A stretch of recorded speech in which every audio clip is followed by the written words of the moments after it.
Following is a presentation of the FC Dallas Radio Network. Out wide right with Ladero onto his favorite left foot. Finds Jack McGlynn centrally, just hit the post moments ago. No whistle as Musa got a tug of the jersey. We play on, ball in behind for Julio. Foot race here. Anderson, Julio, past Tarbell, empty net. Anderson, Julio! It's been a busy week for FC Dallas, both on and off the pitch, after the squad set idle last week with Leagues Cup beginning. With time on the training ground and a pair of players transferred out, the final 10 games of the MLS season begin tonight. That stretch starts with a home matchup against the Portland Timbers. Phil Neville's squad are in playoff position in MLS, but missed out on advancing in Leagues Cup despite a strong performance. The Burn look to fell the Timbers tonight at Toyota Stadium. Along the lines of the FC Dallas Radio Network, it is the FC Dallas pregame show presented by your local Toyota dealer. Toyota, let's go places. And for everyone watching on the YouTube Burncast tonight, hello, how you doing? Glad you're alongside for tonight's broadcast, which on it you'll hear from now former FC Dallas defender Marco Farfan. Your broadcast team for the evening, Ryan Figert and Steve Davis, will join me. We'll break down the lineups, the tactics, everything you need to know about tonight's Western Conference matchup. Almost a six-pointer for FCD tonight. Just barely not, but we'll get through everything you need for tonight's matchup. But we start our home matches. We do all home matches with the FC Dallas Insider. He writes for FCDallas.com. You can find him on the FC Dallas Agenda most every Wednesdays on the FC Dallas Radio Network podcast feed. It is the great Garrett Meltzer. Garrett, it's good to see you back here for the first home match in August. It feels like it was forever ago. It really does. Thanks for having me back, Sam. Well, obviously, the big story of the last couple of weeks has been off the pitch. As we found out yesterday, Lucho Acosta, no longer a member of FC Dallas. He has been transferred to Brazilian giant Fluminense in Rio de Janeiro. Media reports are about $3 to $4 million on the fee there, which is roughly a recoup of what Dallas spent to get him from Cincinnati. And it was a wild 6 months of the Acosta era. There's a lot of directions you can go to that. So I'll leave the floors open. What do you think now that we've had about 24 hours to fully digest Lucho leaving? Yeah, it was a very interesting 6 months with Lucho Acosta and the team. I mean, we absolutely saw flashes of his MVP level talent here and there. I'm thinking the goals away to Colorado and the New York Red Bulls in the Open Cup. Just moments of individual brilliance that not many players in this league can do. But overall, it kind of felt like he never really fit into the team in terms of the on-field chemistry and also kind of the team-building timeline that this very young team is on. So it kind of felt like the whole project didn't really end up having the cohesion that it really needed to go forward with it. But at the same time, absolutely a gamble worth taking. If a very recent MVP becomes available, you go for it and you try to figure out the rest later. Unfortunately, we weren't able to quite do that, but credit to Andre Zanata and the rest of the front office for realizing that error and being like, well, this isn't working. Let's cut bait now and not waste any more time with it.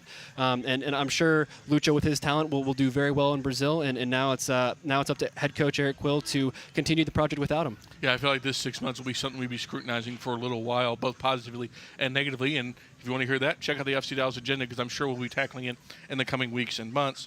Well, let's look at who is here tonight in the form of the starting 11. It's Michael Collodi in net for FCD, Valos Abubakar, Sazi Urquide, Sebastian Biaga, Bernard Kamungo, Kaike, Ramiro, and Shaq Moore, Patrickson, Petter Musa, and Logan Farrington. And the big change in that starting 11 is Michael Collodi in net tonight for FCD, which means no Martin Paz tonight. He is not in the 20. What can you tell us about Dallas's number one who is not active tonight? Yeah, unfortunately, Martin Paz suffered a hamstring injury in training this week, so that means that it's Michael Collodi stepping up to be in between the sticks. And the good thing is Michael Collodi has really proven himself in his few appearances this season for FC Dallas in his first year in MLS, and we know that his big strength is his distribution, which is something that Eric Quill will definitely rely on. Michael Collodi's very good on his left and right foot, hitting long balls and whatnot, so we might see the team go a little bit more direct from the back line, and I'm excited to see that because it is really fun to watch him hit a ping with his left or right foot. And we haven't seen him today, but yesterday at training he was rocking a pretty sweet headband, so I'm hoping he'll break that out tonight as well. Obviously a lot of the chatter was around Lucho Acosta this week, and once he showed up in Brazil.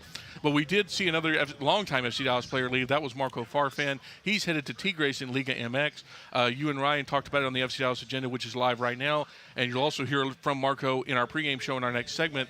But he was one of the longest tenured members of the club, boy, there's just not really enough you can say about that particular guy for his 3.5 years here. Yeah, I mean, what a guy and what a player as well. Marco was one of the most consistent players in this entire team during his 3.5-year tenure here. He's a defense-first left back, and I felt like he was at least a 7 out of 10 every single night.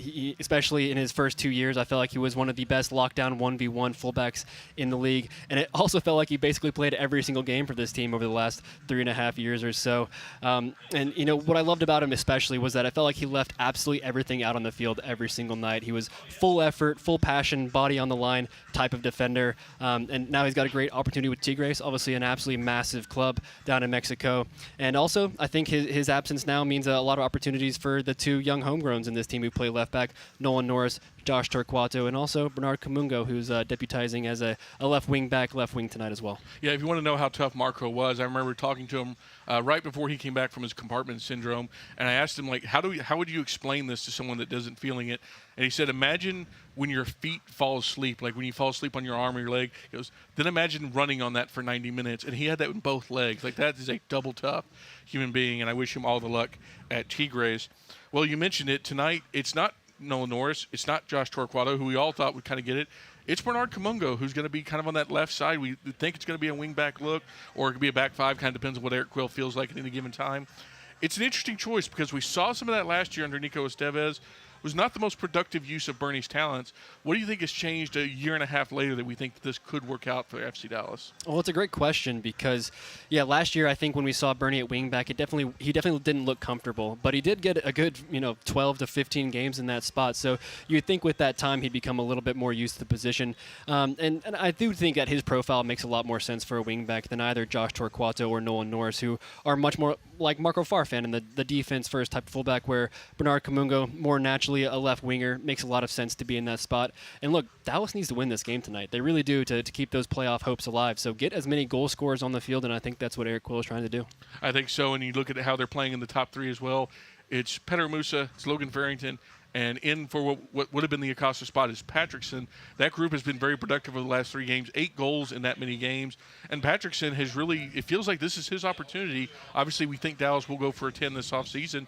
But if he plays well down the stretch in that general spot, maybe he can grab the job and save Dallas some time and headache in the transfer market. Yeah, it can for sure because, it's been a kind of an interesting process figuring out what position is best for Patrickson Delgado.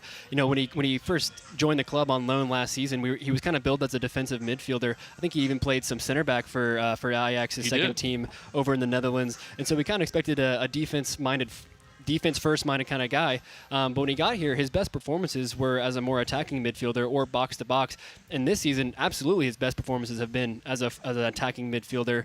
I don't know if that's his long-term position just because of the traits he has. He covers a ton of ground, so I think maybe a number 8 box-to-box makes a little bit more sense as he matures and understands the defensive side of the game just a little bit more. But at this point in his development, he's been really productive as that player in behind the 2 strikers, so another really great opportunity to stamp his name on the team sheet tonight. Yeah, it seems like Eric Quill just wants to get as many quality footballers out there as he can, and he'll figure out the positions later.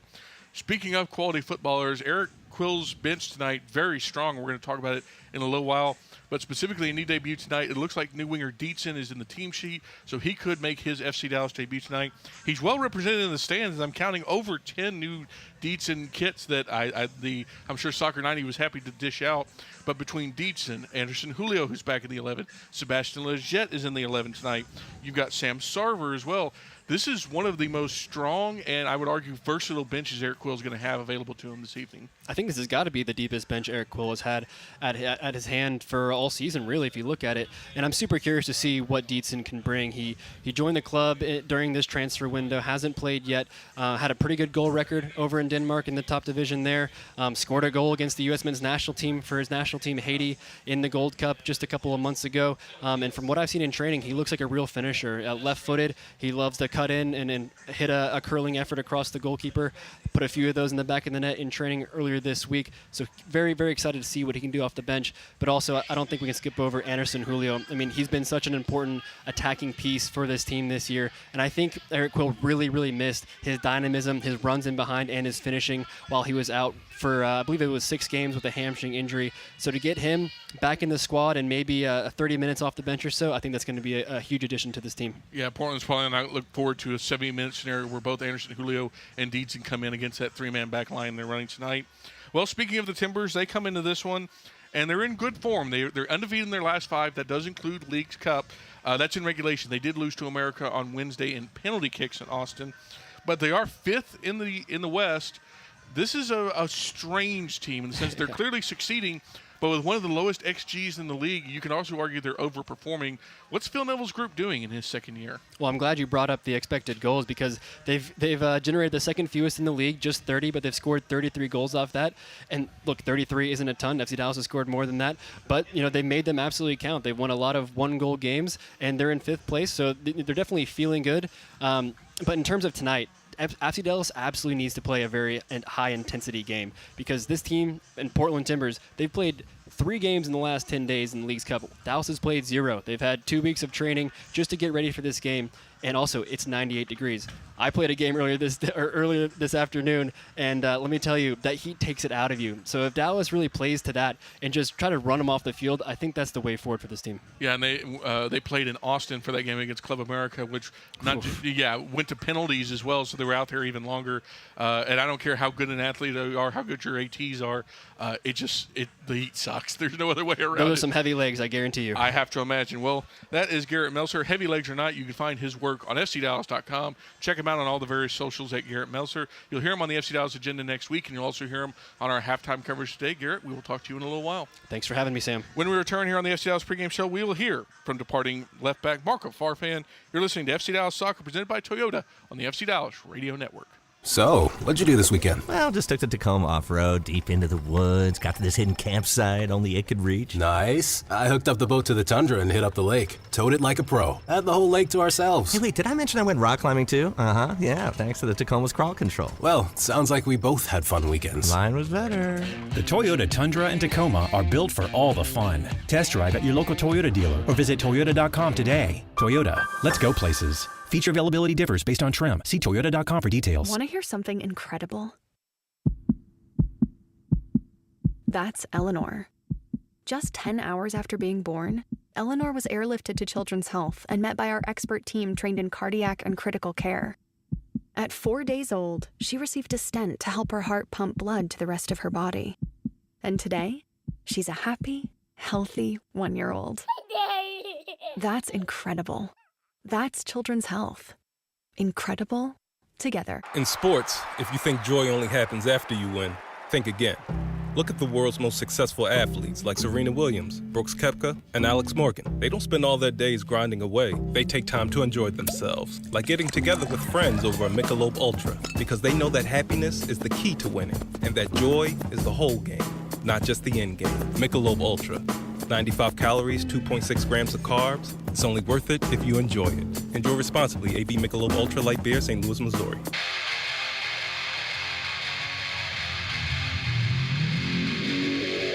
Hi everyone, it's Logan Farrington, and you're listening to FC Dallas Soccer on the FC Dallas app. Winner, Chick-fil-A dinner. All season long when FC Dallas wins at home, fans win free Chick-fil-A. Be sure your Chick-fil-A app is up to date and location services are turned on when you attend matches at Toyota Stadium. After the team wins, before you leave your seats, open the app to redeem the Chick-fil-A offer. Welcome back to the FC Dallas pregame shows. We're getting you ready for FC Dallas versus the Portland Timbers tonight, presented by Toyota. In our next segment, Ryan Figert and Steve Davis, the voices of tonight's match, will join me. We'll break down the starting lineups for each side, the tactics, everything you need to know about tonight's Western Conference matchup. And while we have a moment, I want to remind everybody about the FC Dallas Radio Network podcast feed, available everywhere you get free podcasts for free. Did I mention it's free? It's totally free. Of course, you'll find the post-game show there, which goes up after every game, win, lose, or draw. It's everything you need to know about the match that was in 30 minutes or less. We get that to you after every match, home or away. Of course, this year, we have the FC Dallas agenda. That's Ryan, that's Steve, that's Garrett. They give you big thoughts, analysis on all the transfers, the matches, all the big stories you need, and, of course, interviews with all the big newsmakers. We've had Eric Quill. We've had Andre Sonata. We've had Leo Baldo. Osaze Urugide, Petter Musa, Logan Farrington. Anyone who's anyone has been on the FC Dallas agenda. You can hear it most every week's dropping on Wednesday. So what do you need to do to hear it? Go to your podcast provider of choice, Apple, Spotify, wherever you go. Type in FC Dallas Radio Network and then hit subscribe so you don't miss any of our great content. Speaking of the FC Dallas agenda, let's go ahead and hear a clip from this week's almost emergency podcast. Ryan and Garrett talked about one of the big moves in FC Dallas' transfer window, and that was the departure of Marco Farfan. So let's go ahead and hear from the now Tigres left back, Marco Farfan, as he did his final interview before departing Frisco. When you pull on the FC Dallas jersey over these last 3.5 years, what did that mean to you? What does the club represent to you in your career? It means a lot. You know, it's putting on this jersey really means a lot because they gave me an opportunity, an unexpected opportunity. And I don't take it for granted. It was unexpected, and it just means a lot, not just because the opportunity they gave me, but because of the fans, the people, everyone that's a part of FC Dallas that really took me in. It really took me in as family. And like I said, it's become home. So every time I've had the privilege to put that jersey on, I've always just wanted to put my blood, sweat, and tears into it and always fight. And, I hope I was able to show that through my years here. Absolutely. So after 3.5 seasons, now moving on to the next step of your career, what is your message to the fans as you reflect on your time with Dallas? I can't thank them enough. Obviously, it was an unexpected trade. Obviously, with Ryan being a great guy, a great player, and being a big player for the team. Not just for the team, but for the community here in Dallas. So the way they were able to take me in from day one, I just can't thank them enough. They really made me feel a part of a family, and I hope I was able to give some of that back. I call it home because of the people here, and the people, I mean the fans, the club, and people outside of the soccer world and whatnot. So, like I said, I can't thank them enough. If you want to hear that full interview, again, FC Dallas Radio podcast feed, you'll find it on the FC Dallas agenda, though. Do me a favor, do it after tonight's broadcast and after the post-game show. That'd be just swell. If you want to post-game that, double post-game, I'd be really appreciative. But again, all that and more on the FC Dallas Radio Network podcast feed, available for free anywhere you get podcasts. When we return here on the FC Dallas pregame show, Ryan Figert and Steve Davis join me to break down tonight's matchup. This is FC Dallas Soccer presented by Toyota on the FC Dallas Radio Network. UT Southwestern Medical Center in Dallas, Texas, where discoveries change lives. The spark of collaboration that fuels bold thinking in our labs. The spark of inspiration that motivates greatness in the next generation. And the spark of innovation that pushes the boundaries of today's care. At UT Southwestern, teamwork and talent combine to fuel discovery, education, and healing. UT Southwestern, the future of medicine sparks here.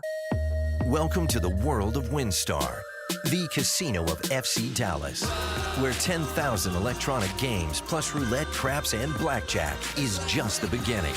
Get lost in our 2-story luxury spa. Enjoy 36 holes of championship golf and catch the biggest names in music and comedy at the spectacular Lucas Oil Live, all just 1 hour north of DFW. So come live in the wow at the world of WinStar. In sports, if you think joy only happens after you win, think again. Look at the world's most successful athletes like Serena Williams, Brooks Koepka, and Alex Morgan. They don't spend all their days grinding away. They take time to enjoy themselves, like getting together with friends over a Michelob Ultra, because they know that happiness is the key to winning, and that joy is the whole game, not just the end game. Michelob Ultra. 95 calories, 2.6 grams of carbs. It's only worth it if you enjoy it. Enjoy responsibly. AB Michelob Ultra Light Beer, St. Louis, Missouri. Hi everyone, it's Sebastian Leggett, and you're listening to FC Dallas Soccer on the FC Dallas app. Welcome back to the FC Dallas pregame show presented by Toyota. Got about 20 minutes from kickoff here at Toyota Stadium, so let's go ahead and get you tonight's starting lineups, which are brought to you this evening by Advocare. We'll start first with the visiting Portland Timbers and second-year manager Phil Neville. It's Maxime Crépeau in net for the Timbers, Kamal Miller, Dario Zuparich, and Finn Sermon on the back line. Ian Smith, Christian Paredes, David Ayala, and Juan Mosquera in the midfield. Anthony, Felipe Mora, and David Acosta up top for Portland tonight. Now let's bring you the starting 11 for FC Dallas and first-year manager Eric Quill. Michael Colodi, goalkeeper, Frisco, Texas. Sebastian Ibiaga, center back, Duke University. Osaze Origide, center back, Netherlands, Nijmegen. Lalas Abubakar, central defender, University of Dayton. Shaq Moore, right back, Fort Lauderdale, Florida. Ramiro Benetti, midfielder, Brazil. Kaique, midfield, Brazil. Bernard Camungo, I'm a winger, and I'm from Abilene, Texas. Patrickson, mediocampista, Ecuador. Logan Farrington, striker, Racine, Wisconsin. Petar Musa, forward, from Zagreb, Croatia. Subs tonight for Dallas: Deedson, Sebastian Leggett, Anderson Julio, Christian Kappas, Sikian Sabling, Josh Torquato, Sam Sarver, Nolan Norris, and Jake Jackson. And now let's bring in our commentary team for the evening. You can see them live on the Burncast for the first time ever, looking ever so spiffy in coordinating outfits. It's Ryan Figert and Steve Davis. And Steve, I'll start here with you. The big story for FC Dallas is unfortunately nothing happening out here. It's what was happening in the Rio airport this week, and that's Lucho Acosta departing from FC Dallas. He's headed to Fluminense. It was, as we talked about with Garrett, it was a 6-month run, and there's a lot we can talk about. I'm sure we'll break it down further on the agenda, but now that we've had the whole 6 months and transfer play out, what are your lingering thoughts about the Lucho Acosta tenure in Frisco? Okay, first of all, I thought the big story was that I'm not going to be able to eat cookies tonight with this Burncast thing. But not with that attitude, you can't. You're right. Cookies are for winners. I get it. Okay, so Lucho Acosta. Look, what I really like and appreciate about this is that Dallas took a big swing here, right? And it didn't work out. I think there's a number of factors that we could spend 45 minutes talking about. We could spend 45 days talking about it. But it didn't work out, so what I appreciate is that they recognize this just isn't working on. Let's just move on. I put on Twitter, they didn't fall prey to, sunk cost fallacy, which means you just feel bad about the money you've already invested, so you just keep throwing, more at it. And now it does really feel like a little bit of a restart, a reset, and I think the team can play a little bit more in the way Eric Quill wants to play now. Yeah, I think them not staying in there, pot committed to Lucho really is, and it's honestly a positive evolution as we've seen Dallas at times struggle with that sort of DP thinking. But it appears Andre Zanata has turned a little bit of a corner there, and full credit to him for that.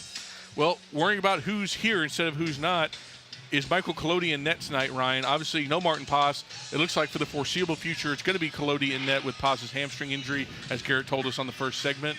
But as far as backups go in MLS, you could do a lot worse than Michael Colodi for Martin Paz. Yeah, I'm excited for Colodi to get another chance at home. He got the big win on the road at RSL, and then the Houston home game was disappointing for him. He obviously had the Open Cup game as well against AV Alta, where he was able to win, but getting another chance in MLS at home, it's a big one for him. And they need him at the back, really, with the back line composed of the way it is. They need his ability to distribute, whether it's going long to the forwards, and you've got two good targets in Musa and Farrington up there, or whether it's playing the ball through the lines, finding the wingbacks, finding the central midfielders. They need his ability to distribute to help.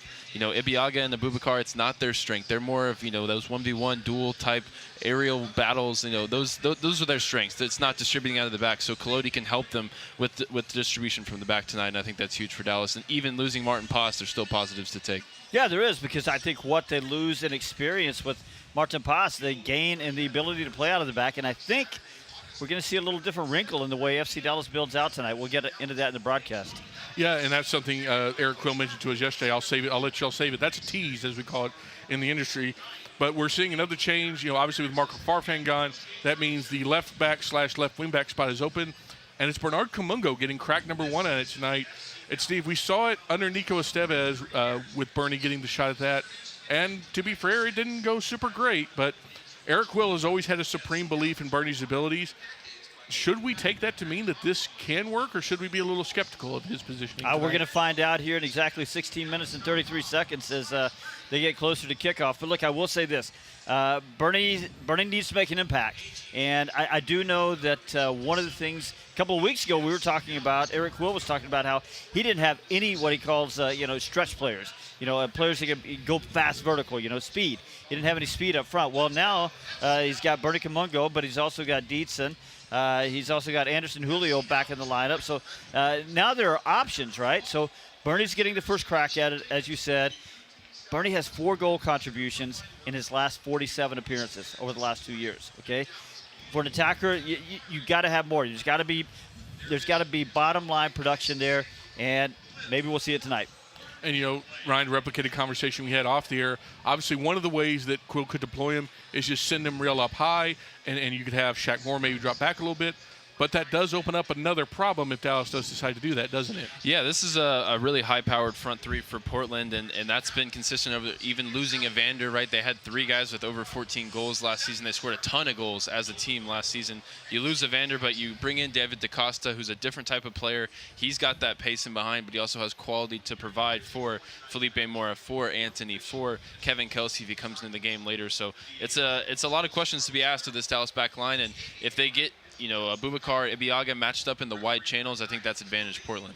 And DaCosta been doing well lately for him. I think for a while he was having a little trouble just getting adjusted, as we see players do sometimes there for Phil Neville. Lately, Phil Neville asked him, stop being so selfless, be a little bit more selfish, take over the game a little bit more. We've seen him do that lately, and that's sort of corresponded with Portland doing better lately, especially with a really good Leagues Cup run. Yeah, 4 goals, 6 assists in 22 games for DaCosta this year. He seems like he's starting to find his footing. Well, speaking of playmakers up top, it looks like in the Acosta void, it's going to be Patrickson, who continues on a bit of a run of fine form, Steve. He's going to be playing up there alongside Farrington and Musa, but he gives a lot of versatility to the way Dallas wants to play up there, because he's not just a guy that will stand centrally. He can go out wide, he can come inside. He gives them a lot of really good versatility. Yeah, he does, and I like some of the stuff he does out there, especially as, no Lucho Acosta now, Pedrinho not in the 20. They need somebody that can be a little bit creative. There's a little gap there now, so they need him to, to be aggressive, to play forward, to try to break the lines a little bit, to try to play into the gaps. And, he's another one that just needs to increase his bottom line production, because right now he's got no goals, 2 assists, and 13 starts plus 7 appearances off the bench. Now he's hit the post or the bar, before, but he needs to push one past the goalkeeper. Yeah, I think what you mentioned, set piece service, that's a big addition to the lineup. That's been it's been a rotating cast. Lucho Acosta was the primary taker for the first half of the season. We've seen Leggett, we've seen Pedrinho, but the best set piece service has been from Patrickson in the limited time that he's had the opportunity to take them. But the key, as Steve mentioned to us before we went on air, is getting those set pieces, winning free kicks, winning corners. And the only way to do that is to put numbers forward, be aggressive, go direct, because I think that's the way the team is built to play tonight. Get those set piece opportunities, because Patrickson, as we saw when we were out at training on Friday, can drop it on a dime. Yeah, I think the number you had, Steve, was 60 PKs allowed and 30 corners, yeah. Corner kicks. Yeah, they allowed. It's been a lot of PKs, but not that many. last 10 games. FC Dallas opponents, 62 corner kicks. FC Dallas, 30 corner kicks. That just speaks to the volume of getting into the final third. Well, the guys charged with scoring the goals, Pedro Musa and Logan Farrington, they've been very good at it recently. 8 goals in their last 3 games. And, this has kind of been a conversation since Logan arrived, Steve, of what's his best utilization? Is it as a second striker on the pitch? Is it as the backup? Well, for whatever reason, it seems to be working now where those 2 guys, the Moose and the Big Dog, have figured out how to make this work. The question I have for you is, how really have they done it? Well, look, he's going to pop up in some wide positions tonight. The front 3 is a little fluid, but mostly it's going to be Farrington and Delgado in wider positions. Does he have the right sort of player profile to play the wide positions? No, absolutely not. Is it working? Yeah, somehow it is, because I think it's just chemistry. We talk about chemistry a lot in this game, and he and Musa have a great understanding. They've got a great relationship off the field. They look for each other on the field, and that stuff sometimes just clicks. And it's the thing that you can't really coach, you can't really teach. It just happens or it doesn't, and it's happened with them. And they're both scoring. What do they have? 10 goals between the 2 of them in the last 8 games, I believe. That's really good production. Good numbers from Steve Davis, and I didn't have it quite tallied up, but I'm excited for that partnership to continue. I asked Eric Quill about it on Friday because I was interested with those attacking options on the bench, right? Dietzen could make his debut. Anderson Julio's back from injury and had a really solid first half of the season, but you don't really, don't break what you don't have to fix what's not broken, and that's the strike partnership. Logan Farrington and Pedro Musa have been really, really clicking well, as you mentioned, and Musa in particular is just on fire. Once we get to the summer months, the Moose just gets loose, and up to 12 goals now. I think he's in pursuit of those Golden Boot numbers if he keeps this form up. Also, congratulations to Peter Moose and his wife, who are expecting their second child. And congratulations to Logan Farrington, whose mustache continues to grow out. And we saw that he got really hot at Oregon State with that. He's brought it back, and he's brought the heat with him there as well. Maybe throwing some heat at Globe Life Field on Monday as well. That's right, Shout out to FC Dallas Rangers Day. night. FC Dallas night at the Rangers game. Logan Farrington throwing out the first pitch on Monday. Let's see if he can go into that in some good form. Yeah, there you go. I'm sure there's a ticket link out there somewhere for that, but I don't know what it is off the top. Just type in Texas Rangers. I'm sure you can find it just fine. Well, let's talk about the guys that aren't starting tonight, specifically the bench. And, we've given Eric Quill a lot of credit for how he operates off the bench, those mid-game and late-game substitutions. Well, tonight he's got a small army ahead of him of quality players. Dietzen, Sebastian Lletget, Anderson Julio, Chris Kappas, Sam Sarver, Nolan Norris, all, in some ways proven ways to adjust the game, Steve. And it feels like for a guy in Quill that has made a lot of strong adjustments late game, boy, giving him all this tools just feels like a really dangerous thing for opponents. And he talked to us yesterday about how he likes speed coming off the bench late. And as we mentioned just a few minutes ago, he's got it. I even forgot to mention Dietzen, fresh into the 20 tonight.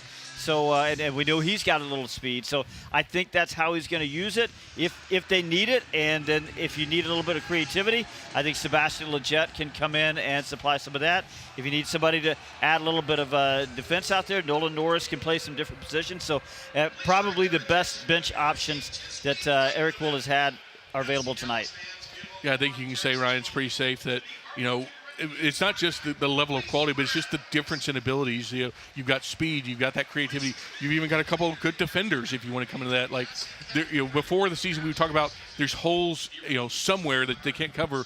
Tonight, they've got pretty much everything they could possibly need late game. Yeah, I think you're still missing, obviously, a body at center back, but you have Nolan Norris who can be that Swiss Army knife, play left back, play midfield, play center back. And I think, honestly, that Nolan Norris is missing out on the ability to start because he is so versatile and the team needs him in that role. I expect we'll see him somewhere on the field later in the game tonight. For me, I would like to see him in the starting 11, but with the roster the way it's constructed, you need him there as a backup in multiple positions, so I sort of understand it. I think if he comes in, particularly along the back three, his passing can really help. We mentioned Colodey's distribution. Nolan Norris is another one who can hit a really nice long ball. And just having that left-footed center back, particularly in the back three, can open up passing angles. So I'm excited to see Nolan if he comes into the game. And then obviously, a debut for Dietzen would be interesting to see what he can bring. And Julio, it's been a long time with him out. He showed us some really electric pace in the first half of the season. His ability to stretch the field was so important for this team in some of those early season wins. So a lot of options, as you mentioned, a lot of different ways to change the game. Yeah, I chatted with Nolan last week at the open practice. He said he's feeling great. He's ready to go. And he said, whatever coach needs from me, I'm pretty much ready to go for. So prime Nolan Norris sitting there on the bench for FC Dallas. Prime pro right there, answering it well. He's just, he knows what he's doing, man. Well, let's talk about Portland. Obviously fifth in the West, 33 goals scored, 32 conceded. They're overachieving a little bit in that category. But one guy who is succeeding and could give Dallas a lot of problems tonight, Ryan, is Anthony. 6 goals, 5 assists in just 18 games for the winger/forward. But, man, he gives a lot of replica of Alonso Martinez, who put Dallas to the sword in their last home game. Yeah, just pure pace. I mean, when I watch him play, I see a high-level athlete. I mean, a Premier League, top 5 league level athlete. If he can, continue this production, he's already matched his 2024 production in 15 fewer games this year. So he's clearly on an upward trajectory, given a bigger role with Noah Vandra this year. And his pace is a real concern for me tonight with Dallas, with Abubakar and Ebiaga on the outside of the center back pairing. It's all going to be about how much can Osaze or Aguirre cover ground in between the two of them. That was a change I wanted to see last week, last game, when Alonso Martinez was ripping through the middle of the Dallas back line. It felt like Aguirre was, kind of out on an island on the right, not really able to use his recovery speed as effectively as he could if he was in the middle. We'll see if that makes a difference tonight with him in between the two other center backs. Well, let's get you to tonight's keys to the match. They are presented by Toyota, and they're also presented by Steve Davis. Thanks, Sam. Number one key, Musa and Farrington just got to stay on form. 10 goals between them. I had it wrong a while ago, Ryan. 10 goals between them in FC Dallas' last 7 games. How about that? Yeah, even better. So you got to feed those guys. Feed the moment. Find ways to use them, to play through them, to play into them. Just feed the Moose and the big dog. Number 2, they got to win the set-piece fight. They gave up another dead ball goal last time out. That is FC Dallas did. Beating at the near post on a corner kick. Too many of those over the last 10 or 12 games. And at the other end, you said it, Ryan, Patrick's and Delgado's deliveries on free kicks, corner kicks are simply better than what they had before with Lucho Acosta, and I think there's a goal in there somewhere, maybe even tonight. Number 3, hyper awareness on defense. They got beat by NYC 2 weeks ago on some pretty basic runs in behind the back line. Eric Quill says it's nothing more than simple mistakes in body shape, awareness, communication. So they've got to get locked in mentally in the back line, and those are your keys, presented by Toyota. Thank you, Steve Davis. That's going to bring it in to the FC Dallas postgame show. Before we... Thank you to the entire Miniguti family for your outstanding service and being tonight's Toyota Heroes of the Match.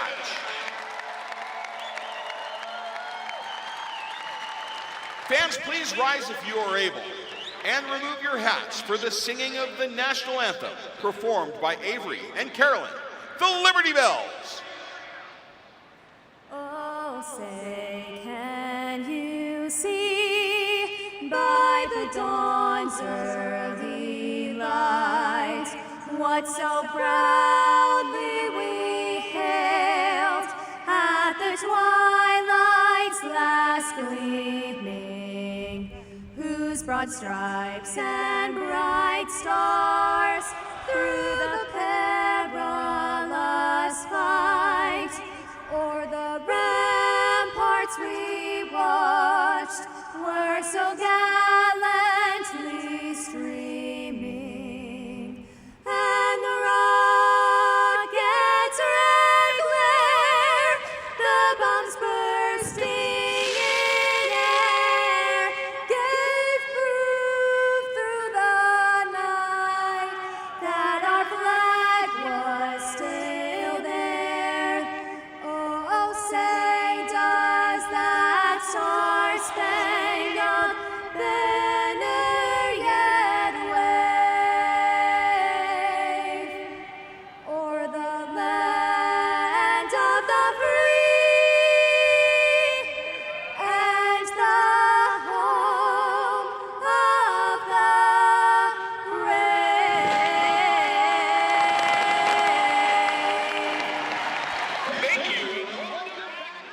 So, what'd you do this weekend? Well, just took the Tacoma off-road, deep into the woods, got to this hidden campsite only it could reach. Nice. I hooked up the boat to the Tundra and hit up the lake. Towed it like a pro. Had the whole lake to ourselves. Hey, wait, did I mention I went rock climbing too? Uh-huh, yeah, thanks to the Tacoma's crawl control. Well, sounds like we both had fun weekends. Mine was better.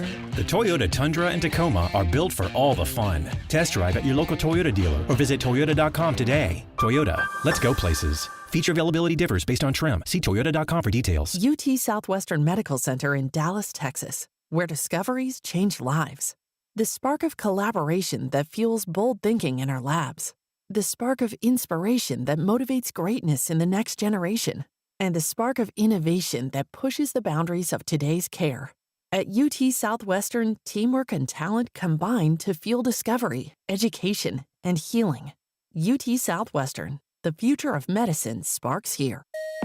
Welcome to the world of WinStar, the casino of FC Dallas, where 10,000 electronic games plus roulette, craps, and blackjack is just the beginning. Get lost in our 2-story luxury spa. Enjoy 36 holes of championship golf and catch the biggest names in music and comedy at the spectacular Lucas Oil Live, all just 1 hour north of DFW. So come live in the wow at the world of WinStar. Want to hear something incredible? That's Eleanor. Just 10 hours after being born, Eleanor was airlifted to Children's Health and met by our expert team trained in cardiac and critical care. At 4 days old, she received a stent to help her heart pump blood to the rest of her body. And today, she's a happy, healthy 1-year-old. That's incredible. That's Children's Health. Incredible together. Hi everyone, it's Sebastian Ibiaga. Tonight's FC Dallas match is up next, right here on the FC Dallas app.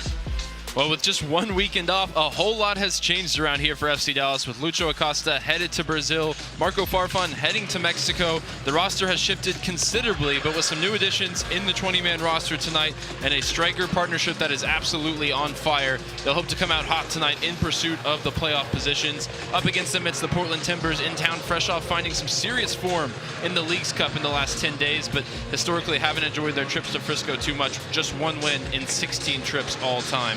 I'm Ryan Figert, joined as always here on the FC Dallas Radio Network by Steve Davis, as we are just moments away from kickoff here from Toyota Stadium. Steve, one team with a week off, a lot of time on the training ground, one team finding form, but a lot of games over the last 10 days. Who do you think has the advantage in terms of that tonight? Well, I'll tell you what, as I said a while ago, it feels like a restart, sort of a reset for FC Dallas because they had the week off. You know, they got some time on the training ground. Obviously, two important figures missing now in Farfan and Lucho Acosta, so I'm eager to see what it looks like for them. And who knows about Portland?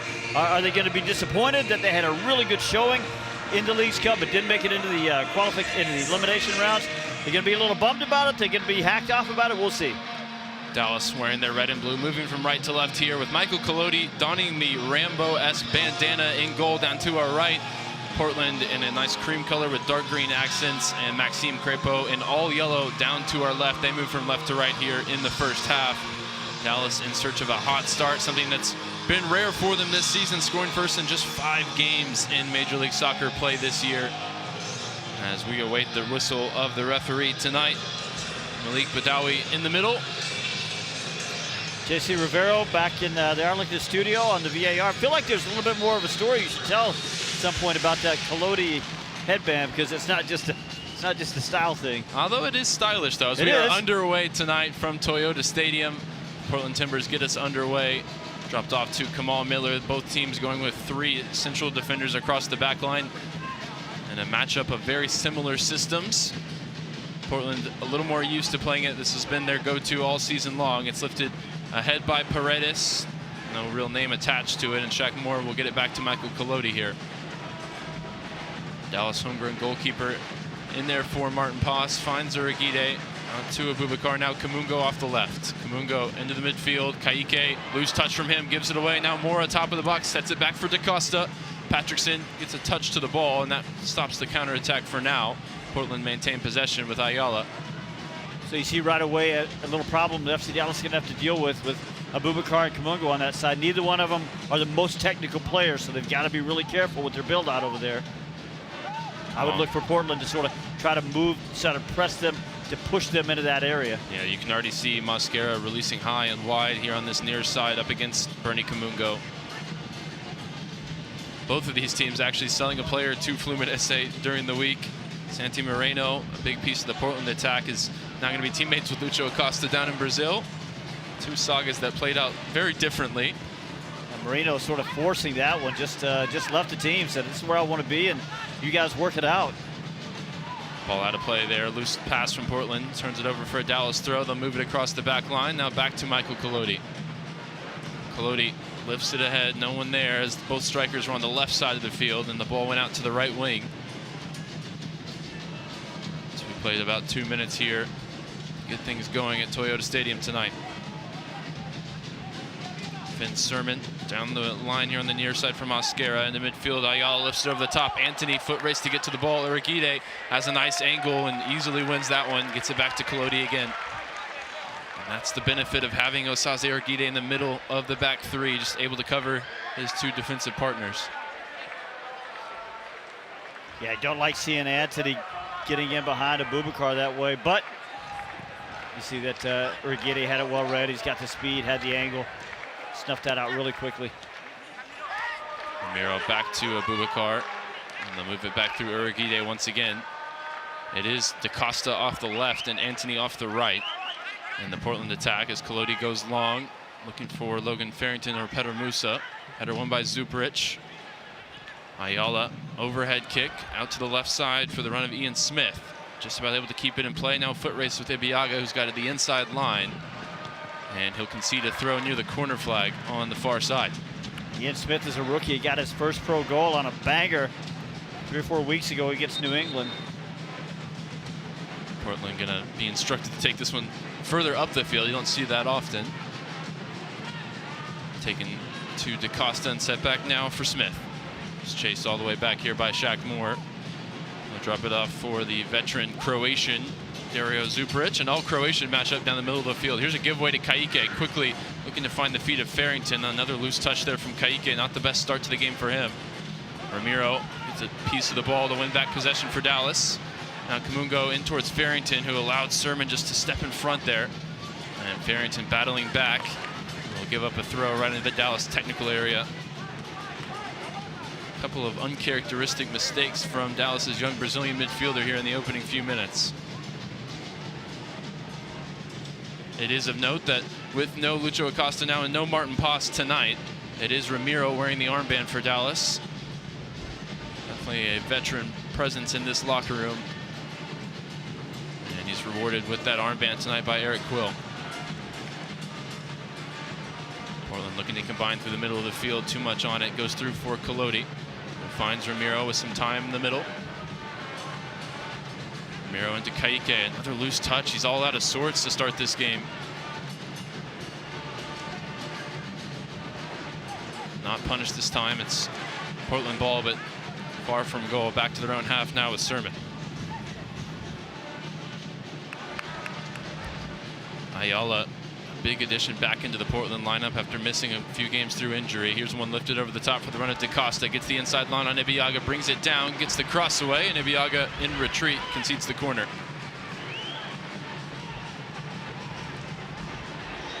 That's the second time the runs in behind have looked effective for Portland. It was Anthony at one point, but we saw Uriguide wipe that one out. That time, Acosta got in behind Ibeagha. First corner kick of the game is the result. It's going to be Ian Smith for an out-swinging service from the far side. Rookie swings it in towards the near post. Kamungo gets a leg to it and helps it out towards Mosquera, the last man back. Another bending ball in right towards Sermon. Collodi with a nice punch away. Now a shot from distance from Zuperich is comfortable for the Dallas homegrown goalkeeper. He spotted the run of Patrickson and wanted to go quickly, but Patrickson sort of half-hearted running there. It's a good early moment from Collodi. Big, brave, confident punch. Nice work from Kamungo up the left. Finds Farrington centrally. First time ball from Patrickson, looking for Musa, just out of his reach. And it's going to spin out for a Dallas throw on halfway. Boubacar back to Uriguide. Kaique, there's a good first touch for him. First time ball finds Boubacar, now into the feet of Farrington. Drop of the shoulder, trying to find some space against Sermon. And eventually wins a free kick against the New Zealand international. Referee is going to be very insistent on where these free kicks and throw-ins are taken. If these first 6 minutes are anything to go off of. I mean, honestly, I didn't mind that one. Kaique tried to take the free kick about 15 yards away from where the foul was. Don't mind it at all. Patrickson is going to take this from a wide position here on the near side. Two arms raised, plenty of targets forward in the attack. The Ecuadorian lifts this one towards the top of the box, fighting for it. Kamungo and Abubakar breaks for Kaique on the second ball, out to Bernie Kamungo on the far side. Lifts it out towards Patrickson space here, corner the 18 on the near side. Onto his right foot, now finds Ramiro centrally. Also with plenty of targets, but no service so far. It's out to Kamungo on the far side. He'll lift it into the box towards Farrington at the back post, wins the header towards Crepeau. Too close to Crepeau, he makes the catch. Dallas sustaining some pressure there, but now Portland will look to counter. Anthony, electric pace here on this near side. Finds the ball into the feet of Mora, getting back and making a nice tackle there, Kaique. This game going end to end here in the 7th minute. It took Dallas 7 minutes to get into the offensive third, but once they did, it offered a little bit of a threat at least.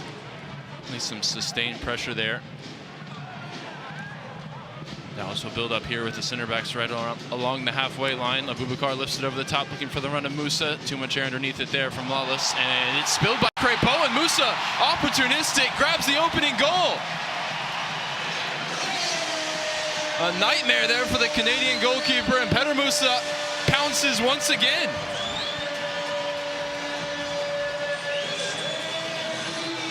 In the form he's in, you definitely can't give him goals, Steve. And yet, here we are. 13th goal this year for Peter Musa. He won't get an easier one this year. Look, Maxime Crepeau is a good goalkeeper. He just loses concentration there. You know, as that ball was flighted in from Abubakar, I thought maybe Peter Musa would go challenge it, but it was so clear that Crepeau had a good line on it, and he had that big knee up there, so Peter Musa just sort of lets him have it, and my heavens, I mean, it's just a bad bobble. You know, Crepeau is one of the guys, along with Dane Sinclair, that might start for Canada next year in the World Cup, but Gonna have to do a little bit better than that, Ryan. Well, Pedermusa, just like I did here in the booth, looked down, thought the play was over. I mean, it wasn't a great ball in from Abubakar by any means. There's the ball. And there we go. Opening goal in the 8th minute. Pedermusa up to 13 on the season, keeps his scoring streak going. And wow. I mean, he's been lethal recently, and you can't really afford to give him charity in this type of form. Patrickson picks off a pass there from Kamal Miller. Back to Shaq Moore, who's going to receive it here under heavy pressure from Smith. Good work there from Moore to hold off that pressure. Lifts it long. Farrington making the run. Zuperich heads it straight out of play, and that mistake from the goalkeeper. And the Timbers are looking a little shaky here from the kickoff as well. Portland's had a little bit of a goalkeeper conundrum this year. Both of them that he and Maxime Crepeau and James Pentemis. Here's another just inexplicable moment. It breaks from Farrington, who whips this one in towards Musa. Got ahead to it, but couldn't keep it on target. Miller just stopped playing on the far side. I mean, he acted like maybe the ball went out of play. I don't know what he thought happened there. You know, we wondered if Portland, where their mentality would be. They played down in Austin the other night against Club America. Had an okay result. And then thought they were through in that Leagues Cup, and they've done so well in Leagues Cup, and then come to find out they just get nicked on goal difference. Don't make the elimination rounds. Now looking to find an answer here are the Timbers with Mosquera here on the near side. It has to be said, extremely harsh to go undefeated in a 3-game spell. Yep. Couple of wins and a nice result against a big Mexican team and go out of the tournament. And just 4 out of, I believe, 18 going through. It's a very difficult tournament in this current new format. You felt like with just 4 of 18 going through, there would be some team that would probably deserve to go through that wouldn't. Well, it's the team that's playing at Toyota Stadium tonight. Throw in here for Portland in the attacking areas on the far side for Ian Smith. 7th start of the season for the rookie out of Denver. That throw-in intercepted by Uriguide, who lifts it down the field. Sermon under pressure here from Farrington, goes back to Crepeau.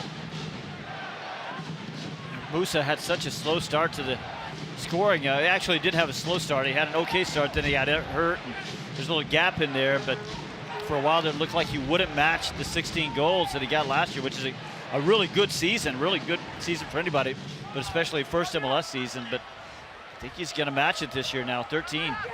And this current form, he's definitely on pace to break it. He can sustain it. Yeah, got a shot now at the club record, 18. 9 games to go after tonight, now sitting on 13 goals and 5 assists. Here's Kamal Miller bringing it forward on the far side. His entry ball is blocked there by Ibiaga. Patrickson into Logan Farrington. 3 defenders around him, needs to find a way out, and does. Finds a way past Ayala, now lifts it in behind, looking for the run of Shaq Moore. He's won a free kick as he was tripped up playing the pass. He got bailed out there because Shaq Moore was freed on that right side, and Farrington just couldn't quite find the angle, but that's Logan Farrington doing what he does, which is drawing fouls. 12th minute here, Dallas leading through Pedermusa.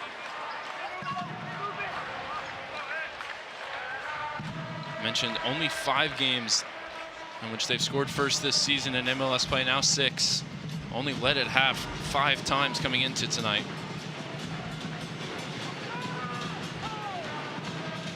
See if this early goal can provide them the confidence to push on here at Toyota Stadium. Ramiro out to Shaq Moore. First time ball finds Ka'ike. Lane through the middle here for him to drive forward. He eats up the grass here with 2 defenders on his back. Ka'ike cuts back, still maintains possession. Out to Bernie Kamungo now on the left side. Kamungo, drop of the shoulder, looking to find a way past Mosquera. Sliding tackle there from the Colombian is a good one. Now Mosquera will just maintain possession, going back to Sermon. With both teams playing with just 2 in the middle of the field, there's a lot of space in there, and Ka'ike trying to exploit it there with that long dribble run. And he did too. He just sort of lost handle on the ball right at the end. Paredes and Ayala, both from Argentina originally. Paredes now representing Paraguay. Dallas with the Brazilians in midfield on the other side. That's a historic rivalry. Ball evades Patrickson, finds Paredes down the line for Anthony. Anthony cut back ball towards Mora, looking to get a flick on target. Ibiaga protests as a corner kick is given here by the referee. Yeah, third time tonight, though. Portland's been able to find good angles and play through that 3-man or really a 5-man back line. Dallas defending their shape is a 5-2-3 when Portland has the ball. So Dallas just has to be a little bit better about closing up those angles, being a little bit more compact. Smith now will take the corner kick from the near side. So looks like he's got full set piece duties. The rookie whips this one in right on top of the 6-yard box. Header won by Petter Musa. And he gets it clear. Mosquera on the ball, 40 yards out centrally. Gets it out to Acosta, designated player number 10. The Evander replacement. Big shoes to fill. He's got Ramiro isolated here. Goes across for Ayala. Ayala looking to return it to him. Ball over the top is got too much mustard on it. Flies through for a goal kick.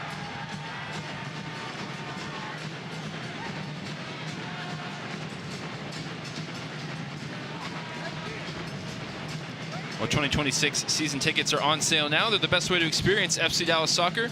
From discounts on concessions to exclusive membership experiences you can't get anywhere else. An FC Dallas membership is a must-have for any Dallas fan. Find the membership that's perfect for you at fcdallas.com/memberships. Colodi going to send the troops up the field here and launch this goal kick long. Towards Farrington. Sermon wins the header. Kaique gets the second ball. Ramiro over the top. Musa in pursuit against Zuparic. And Musa just a half step offside there. Flag is up.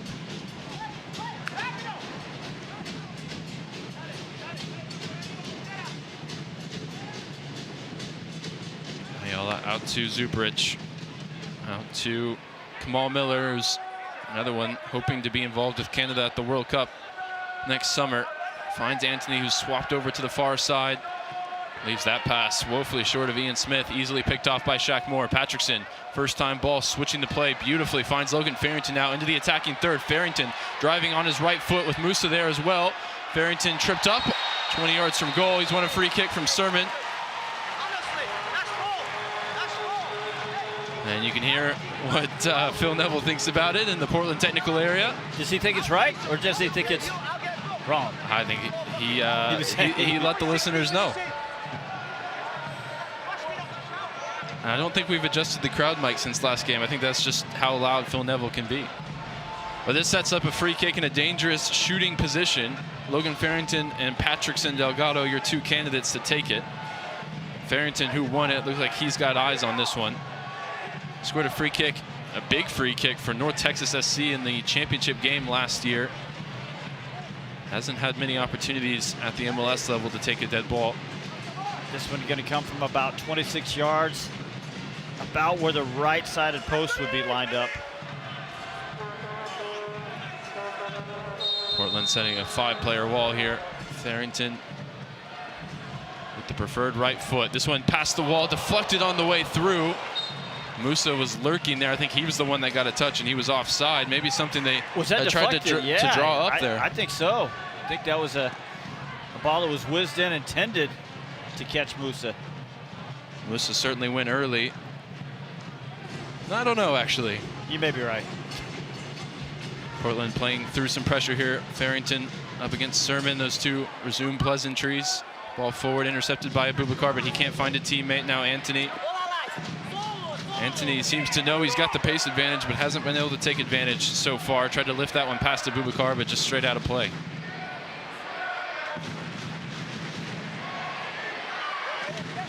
Urquide out to Abubakar. A lot of space for the Ghanaian.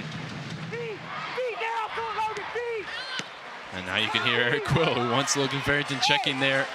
There wasn't really anyone on for Abubakar. Lodi and Urquide building up in the Dallas defensive third. Now Osaze brings it forward on the dribble. Ramiro centrally. Ramiro out to Patrickson on the right side. Shaq Moore, an option wide. Here is Shaq. Ike sets it back for Ramiro. Trying to split two defenders. It does break for Logan Farrington, though, who gets turned now. Central position. Ball in behind, looking for Bernie Kamungo. Intercepted there by Juan Mosquera. That's the gap that Portland has been able to find, and Logan Farrington just couldn't find it. They're aiming for Bernie Kamungo making that left-sided run. For me, Mosquera really underrated. 3 caps for Colombia and an Ironman. Started all 34 games for them last year. I mean, that level of availability is so important. But he's also grown, and now his fourth season, with Portland. He'll be even more important to them now that Santi Marino's not there. He checks short. Sermon goes straight into the feet of Anthony, who's tripped up from behind there by Abubakar. And we've noted a few times, Abubakar, the nicest guy off the field, but he's not one for helping an opponent up. Well, I think he actually tried there, and Anthony just was having none of it. He can be a little more fiery once the whistle blows for sure, which is what you want. Here's a ball through the lines. Paredes, a lot of space in midfield. Finds Anthony, back to Paredes, top of the box, leaves it for Mora. Not on the same page there. And Dallas can play out. Farrington to Musa. Farrington sprinting in behind. Zuperich with a big head start. And he'll use that to retrieve the ball. By the way, I'll take you back 15 seconds. Kaike just got warned there by referee Badawi not to kick the ball away. So he's walking the line. Played 20 minutes here at Toyota Stadium. A gift from Crepeau to Musa. And Dallas leads here in the first half. Zuperich lifts this one over the top. Anthony, again with that pace advantage. Abubakar monitoring him from a distance.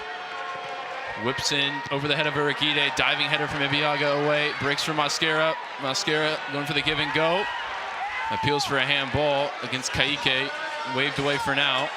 And again, Farrington going to draw contact and a foul from Zuperich. 3 fouls drawn for Logan Farrington in 20 minutes. Anthony matched up over there one-on-one, looking to take on Abubakar. I'd really like to see Bernie Kamungo get on his horse and get over there a little bit quicker. He's sort of casual and jogging back to offer second-man defense against Anthony. Anthony, who scored when the Timbers came here on July 4th last year, and was ultimately a losing effort. 3-2 Dallas on the 4th of July that evening. Petter Musa on the score sheet. Kaike to 3. Portland Timbers there, gives it away.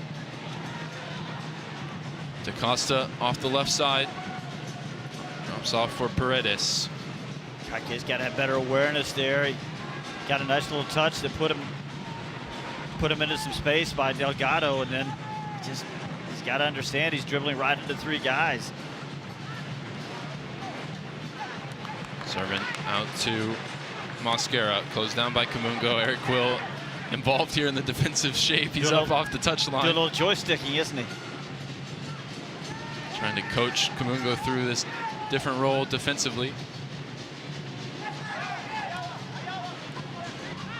Anthony dropping in, looking for a flick there to find Ayala, but it's recovered by Ramiro. It's tough over there. Remember, Torquato had such a tough time defensively the first half against NYC there. Ramiro looking to go direct. This one off the mark. All the way through for Crepeau, who manages to hold it this time.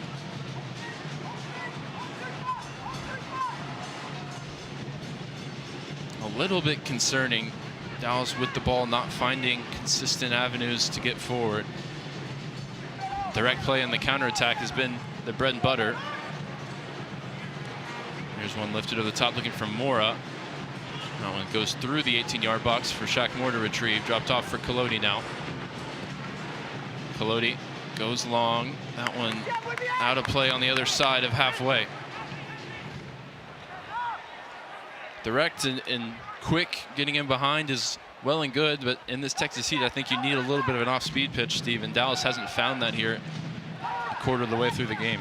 Well, the second pitch has got to be players checking back and then getting those wingbacks involved. And so far, Shaq Moore just hasn't really had much to say about the game on the attack. Bernie Kamungo either. Neither wingback is sort of able to get up quick enough to create a 4-man line out of the 2-man line that starts. A throw in here from Mosquera from right in front of Eric Quill. Goes back for Sermon, who will go back to Crepeau. In the midfield for Ayala. A lot of time for him. He lifts this one over the top, looking for the run of Mosquera. Boubacar gets a beat on it, wins the header, sets it down for Kamungo. Kayike fouled there, and a high foot from Paredes. Yeah, yellow card out for Christian Paredes. I won't be surprised if they take a second look at it either. Kayike has stayed down here. Yeah, I saw it more as a little swipe at him. Yeah, he caught him on the back of the heel, the Achilles area. I don't think there's going to be enough force in it to take a real close look at from the VAR booth, but that has definitely earned his yellow card there. That's one to watch.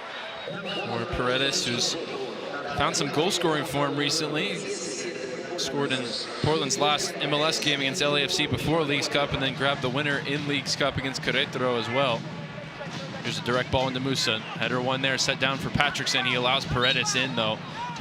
And he steps in front to win a foul instead of Patrickson controlling the ball, which he really should have. And one more time, awareness from the midfielders, just checking shoulders and knowing what's coming behind you. Out to Acosta in the left half space, looking for the run of Mora.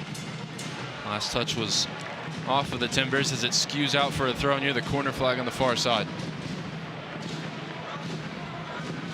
So far, Portland's been able to get into the Dallas end. A few approaches into the final third, but so far haven't really done much to threaten Michael Collodi. One shot on target register, but that was just a slow roller. Collodi's bigger moment was that big punch off a corner kick. Nebiaga with the throw in. Farrington off the chest. Kayike forward again to Musa. Set down for Farrington. Looking for the run of Shaq Moore. Hadn't made it quite yet, so it's a pass given away to Ian Smith.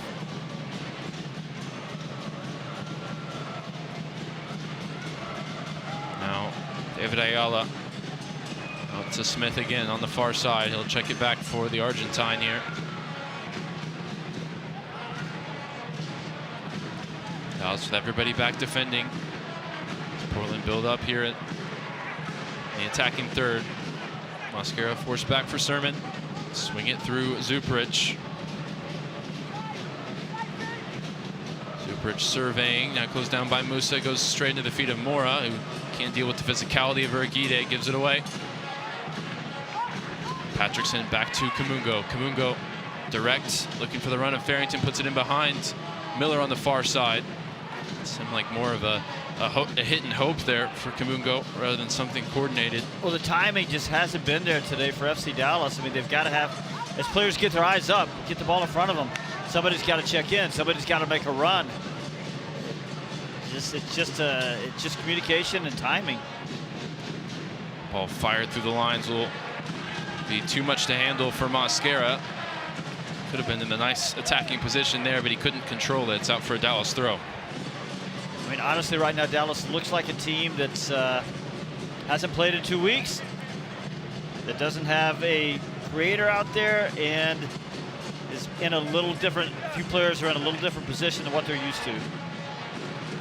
Ramiro down the line, Kamungo combining well in some tight spaces there, finds Patrickson looking to spring it out the far side. Farrington trying to force it through the middle, and Eric Quill and everybody in the stadium pointing to Shaq Moore, who was bombing forward on the opposite side.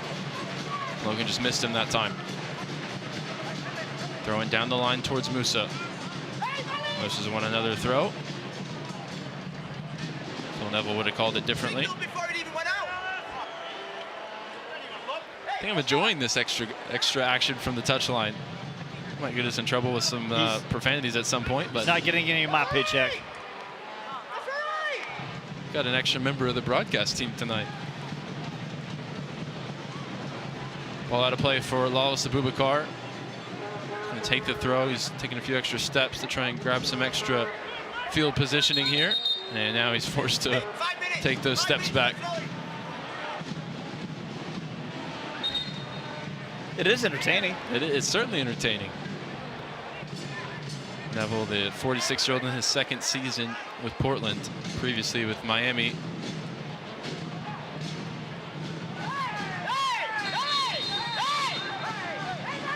Ayala fouled there by Kayike and Ramiro together. Quickly back up to his feet. This is a match you don't want to miss. Dallas hosts LAFC on Saturday, August 23rd. Watch Son Heung-min make his Texas debut, and Dallas try and spoil it. Tickets are going fast. Visit fcdallestickets.com for more. I think Badwawi, who isn't one of the more experienced referees, just 36 matches in MLS, he just let Portland talk him into issuing a yellow card there to Delgado. Well, we can hear the case that he's making to the judge and jury. And by the way, Badwawi's pretty low in yellow cards among the MLS referees. Fairly low in fouls and quite low in yellow cards, so you gotta work to get your earn your yellow card from him. Just the third time Dallas has had him in the middle for a game, losing the first two.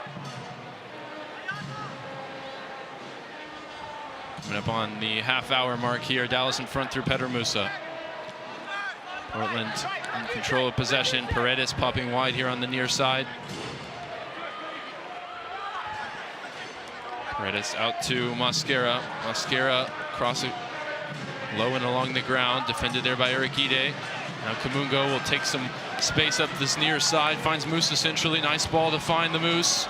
Lifted back out towards Bernie Kamungo at full sprint to try and keep this one in play, but Petter with a little too much power. And we will take a hydration break here as we reach the 30-minute mark. Steve, a lot to chew on with this one. Tactically, Dallas not finding consistent avenues forward, but opportunistic with the mistake from Crépeau to get the goal. Yeah, they were. You know, a minute ago I mentioned that Portland was getting into the Dallas half, but not really doing much with it. Well, I think it's only fair to say that sort of the same with Dallas. They're trying to go direct. It hasn't really worked out. I don't see a lot of coordination right now. The timing of the runs, angles of the runs, communication and things like that. Result is that the home team has 3 shots through half an hour, which isn't terrible, but they've only got the 1 shot on goal. Otherwise, haven't really made Crépeau work. And a goalkeeper that's made a mistake, I'd like to see him make him work just a little bit more. Well, don't miss the FC Dallas Rewind on KDFI More 27. Every Tuesday night during the regular season at 7 p.m. you can watch FC Dallas Soccer for free on KDFI More 27. This free over-the-air channel is available everywhere in the DFW market. And this Tuesday, this very game you're listening to will be replayed, and hopefully it's one worth rewatching when the final whistle blows. I just got another look at that goal, and you know, it's a high lofted ball. It's an easy ball from Abubakar. It's got some spin on it, but it's absolutely a ball that Crépeau has to catch. And you just wonder, you know, Petter Musa is a big dude, right? And you just wonder, did Crépeau, as I mentioned a while ago, that Musa didn't really challenge. He was clear. Crépeau had the angle, he had the ball. But did Crépeau take a little glance? Did he know Petter Musa was coming in and just take a little glance, make sure he wasn't about to get leveled by that big Croatian? Make sure he was going to take some antlers to the chest. Musa certainly got some gravity to him. Because he just spilled it. Dallas using this opportunity to get some tactical instruction as well as some hydration. Now making their way back out onto the field. Dallas assistant Rodrigo Rios in some intense discussions with Shaq Moore, Patrickson. We saw a little tactical wrinkle a while ago. Seen it a couple of times now where Michael Collodi comes way out of goal because he is so good with his feet. Osaze, he sort of plays on a line with Osaze, so that 3-man backline build-out really becomes a 4-man, and Dallas has been able to really do a little number on Portland's press because now what they have is 2 against 1 right in the middle, and it's just been easy for them to get out once they get that set up. We'll restart play with a Portland throw deep in their own half. Urquide into the back of Felipe Mora, puts it out for another throw 10 yards further down the field.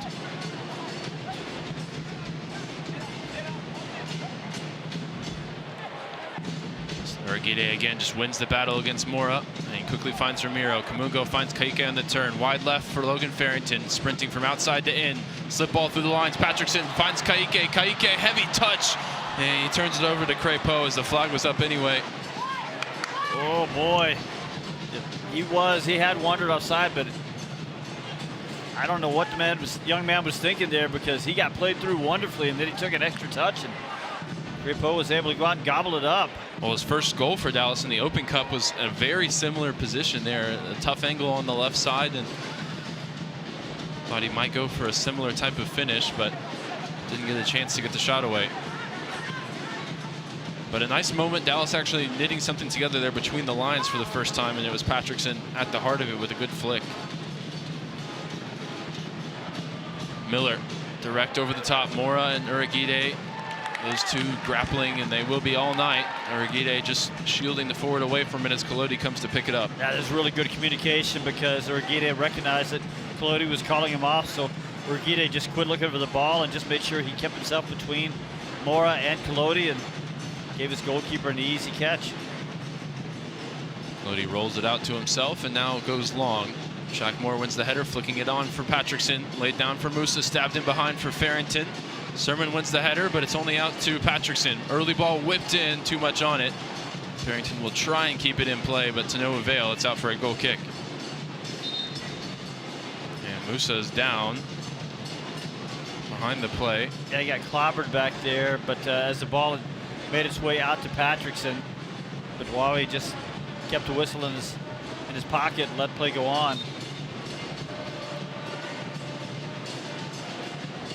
Portland take the goal kick, find Ayala in midfield.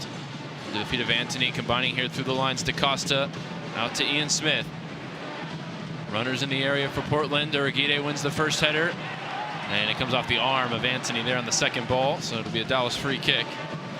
And I don't know about you, Steve, but this Uragide switching into the middle thing, as we perhaps expected it would, has made a world of difference for Dallas defensively. Well, I was just about to say, though, I think Uragide now, as he's gotten into the match and sort of understands the position, understands what's happening around him, he's gotten more aggressive in the last 5 or 10 minutes, and he's really starting to put more of an imprint on the match, isn't he?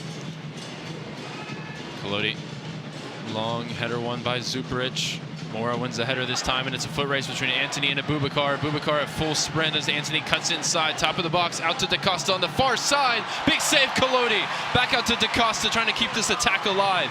It's Anthony, top of the box, nods it out to Ian Smith, but Collodi coming up huge there to deny the DP.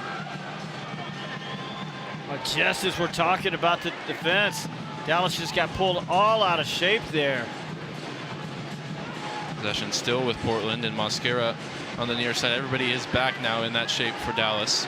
Ball through the lines, finds Anthony. Uragide closes him down, gets a foot on the ball. Anthony throws himself to the ground, and it will be a Dallas goal kick. And we'll refrain from any positive comments about the Dallas back line for the rest of the half if that's how it's going to go. Well, Uragide just got a little too aggressive there and got caught up too far, but Michael Collodi has to slide over, a little awkward on the way he makes a save, but he gets down and makes a nice kick save, his best moment so far. I wonder if for Uragide, sometimes he feels like it's coming a little too easy to him, and then he starts to go hunting. You know, he starts to play a little over-aggressive, and particularly in this role as the sweeper between the two center backs. Well, they need him to be just the one to read the game, you know? The hard part is, though, Ryan, he's pretty good at it, right? He certainly is. And here's a nice combination up the left side. Kamungo, cutback ball, finds Farrington inside the 18. Farrington now looking to turn, sets it back for Musa. Musa looking for a lane to shoot from distance, lifts it out towards Shackmore, challenging for the ball in the air. Header won by Ian Smith. Ibiaga thought he won a foul, but now quickly back up and sprinting back as the Portland Timbers go the other way. DaCosta in behind for Smith. And Ibiaga closing the ground well, gets his body in the way. And will send it down the field, out for a throw, but Ibiaga maybe making up for the air. He's not the first one in Dallas colors tonight, just not checking the shoulder. It seems like an elementary thing that Dallas is failing to do all over the field. We talked about it, you know, just hyper-awareness. And DaCosta down the left after the throw in towards Mora, wins the header, flicked on towards Anthony. Anthony challenging for it with Kamungo. Top of the box, Mosquera lifts it in, and that one's comfortable for Collodi. Bernie's got to do a little better defensively there. He had a chance to clear that ball and just sort of did a weird little flick over his head, but he didn't get anything on it. Kept the play alive for Portland.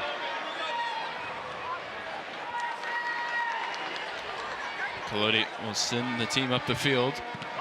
Sidewinding punt towards Musa. Zuparic wins the header. Back towards Abubakar, who will go back for Michael Collodi again.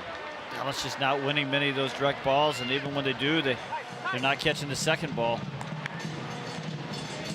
Timing, even on that ball just now from Collodi out of the back, nobody seemed to be ready for it.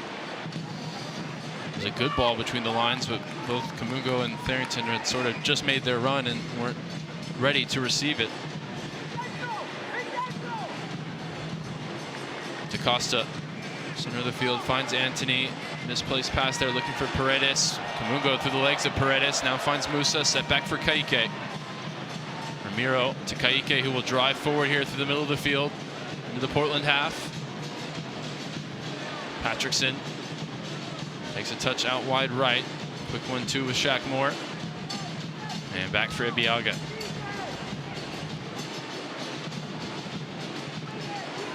Ramiro looking for options, finds the ball through the lines for Shaq Moore. Now Kaike lifts it in behind. Shaq Moore, foot race here. And the inside line was held by Kamal Miller, who will shield this one as long as he can. And eventually plays it off Shaq Moore and behind for a goal kick. 40th minute, 3 shots for Dallas, 1 shot on target. Dallas's transition game, they just haven't found it yet. That time, as Dallas moved out of the back, I looked up and there's a line of 4 guys all running away from the ball. Just no coordination in the movement. I wonder if you just don't have somebody in there who's used to being the one to stretch the field. We know Farrington can do it, but Julio, who's made a career of it, is waiting on the bench and might be someone who can make an impact in the second half in that regard. Ramiro snuffing out a fire here on the near side, puts it out for a throw.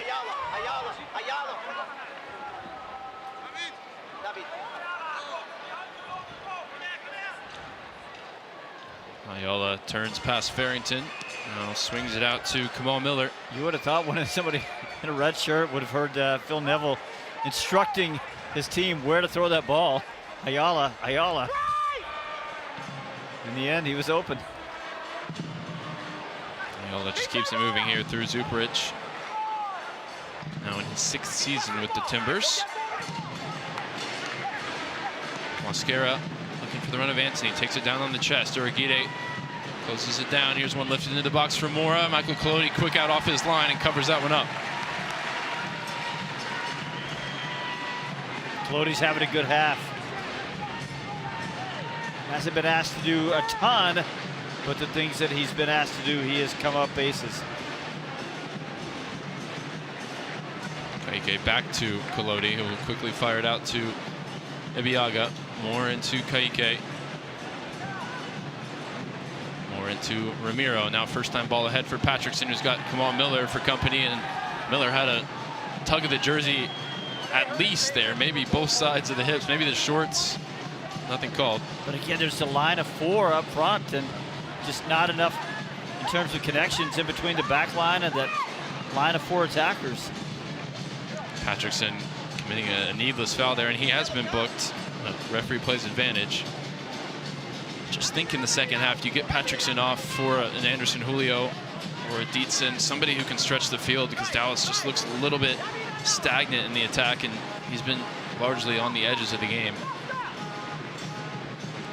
And now, of course, carrying that yellow card. Here's a ball lifted out to Smith on the far side. Shaq Moore out to defend it. It's a low ball whipped in, awkward to deal with.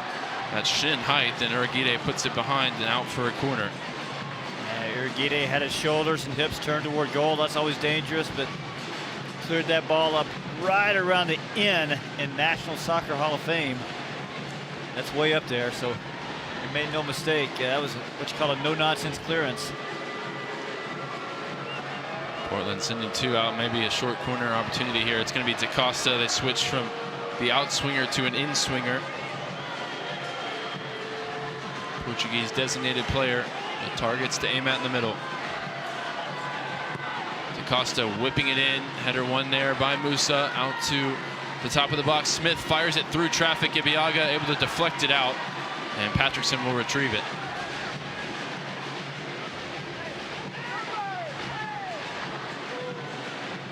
Good work there from Abubakar to find Kaike. 3 around him. He looks for Musa. Sliding tackle, and Musa caught the wrong end of it there from Ayala. He stayed down. Even as Portland is played on, Ayala comes to check on Petter Musa. It's Ramiro. Ramiro, sorry, who's limping still. Limping now back into position at least. Don't know how I managed to mix those 2 up. Tallest and shortest, could have happened to anyone. It's the new haircut for Ramiro, the mohawk with the highlights. I mean, that's the Petter Musa special, right? Oh, maybe not. Final minutes of this first half. We'll see how much is added on. We did have the hydration break. Through the lines for Anthony. Middle of the field, gets it back for Ayala. Now Acosta dropping deep. Poked out wide left for Kamal Miller. Miller left-footed ball over the head of his striker, and Collodi comes out to make the catch, but Ramiro has gone down, and he may not be able to continue here. I thought it was a pretty clean challenge from Ayala. His follow-through is what got Ramiro.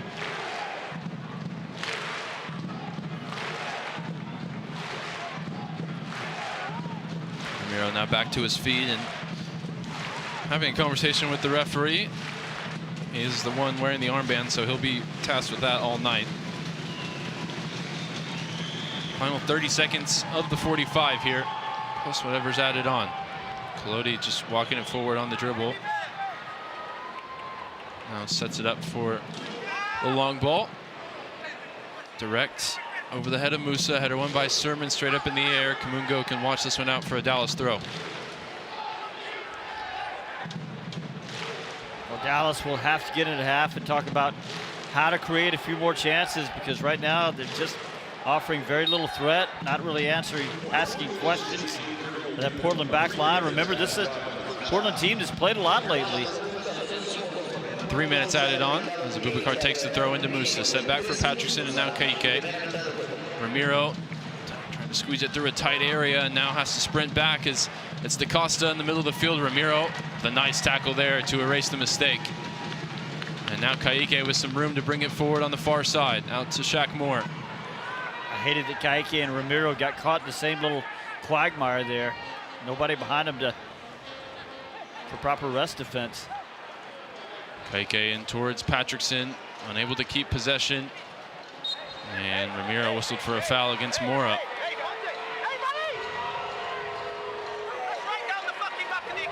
And there you go, now we're in trouble. Thank you, Phil Neville, for your thoughts. Played 1 of 3 added on here in the first half. I've seen it her worst on YouTube. Portland looking for something here to take with them into the halftime break. Smith on it on the far side, early ball, no one on the same page as him there. Biaga looking for Musa with the long ball. Musa wins the header over the head of Ramiro. Ramiro unable to control it. Now out of position, Abubakar goes flying through with a header and got a piece of the ball. Now Dallas can build up the other way. It's 3v3. It's a ball in behind for Patrickson. Foot race with Sermon, who's got, once again, the inside line. But Patrickson reads that and just launches a run. He's 5 yards inside his own half. And he's off and running. Again, it's just timing, communication. Now Anthony off and running, going the other way. And Uragide out, got his body in the way, and then collides with Michael Collodi. Everybody's okay, thankfully. That could have been a dangerous and awkward one there as the two teammates collide. And actually, Anthony had a decent shove of Uragide there into the goalkeeper, and that's dangerous play for me.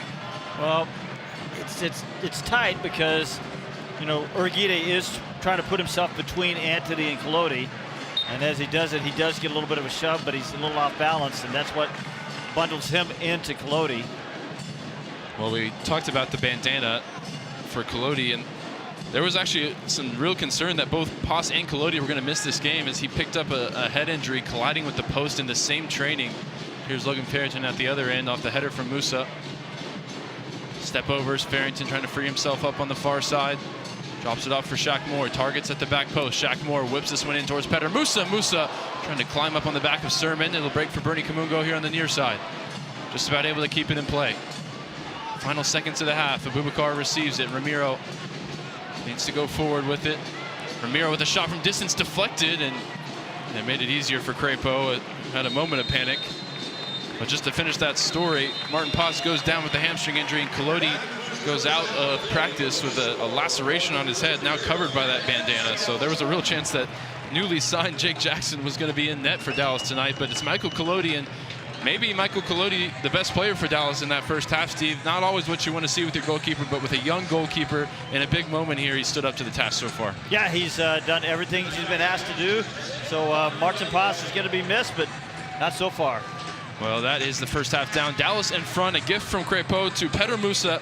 And Dallas leads 1-0 going into the halftime break. Halftime show coming up on the other side of this break. You're listening to FC Dallas Soccer here, presented by Toyota on the FC Dallas Radio Network.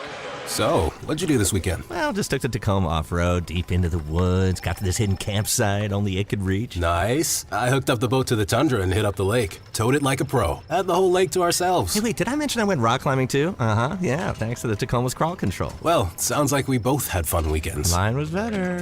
The Toyota Tundra and Tacoma are built for all the fun. Test drive at your local Toyota dealer or visit Toyota.com today. Toyota, let's go places. Feature availability differs based on trim. See Toyota.com for details. UT Southwestern Medical Center in Dallas, Texas, where discoveries change lives.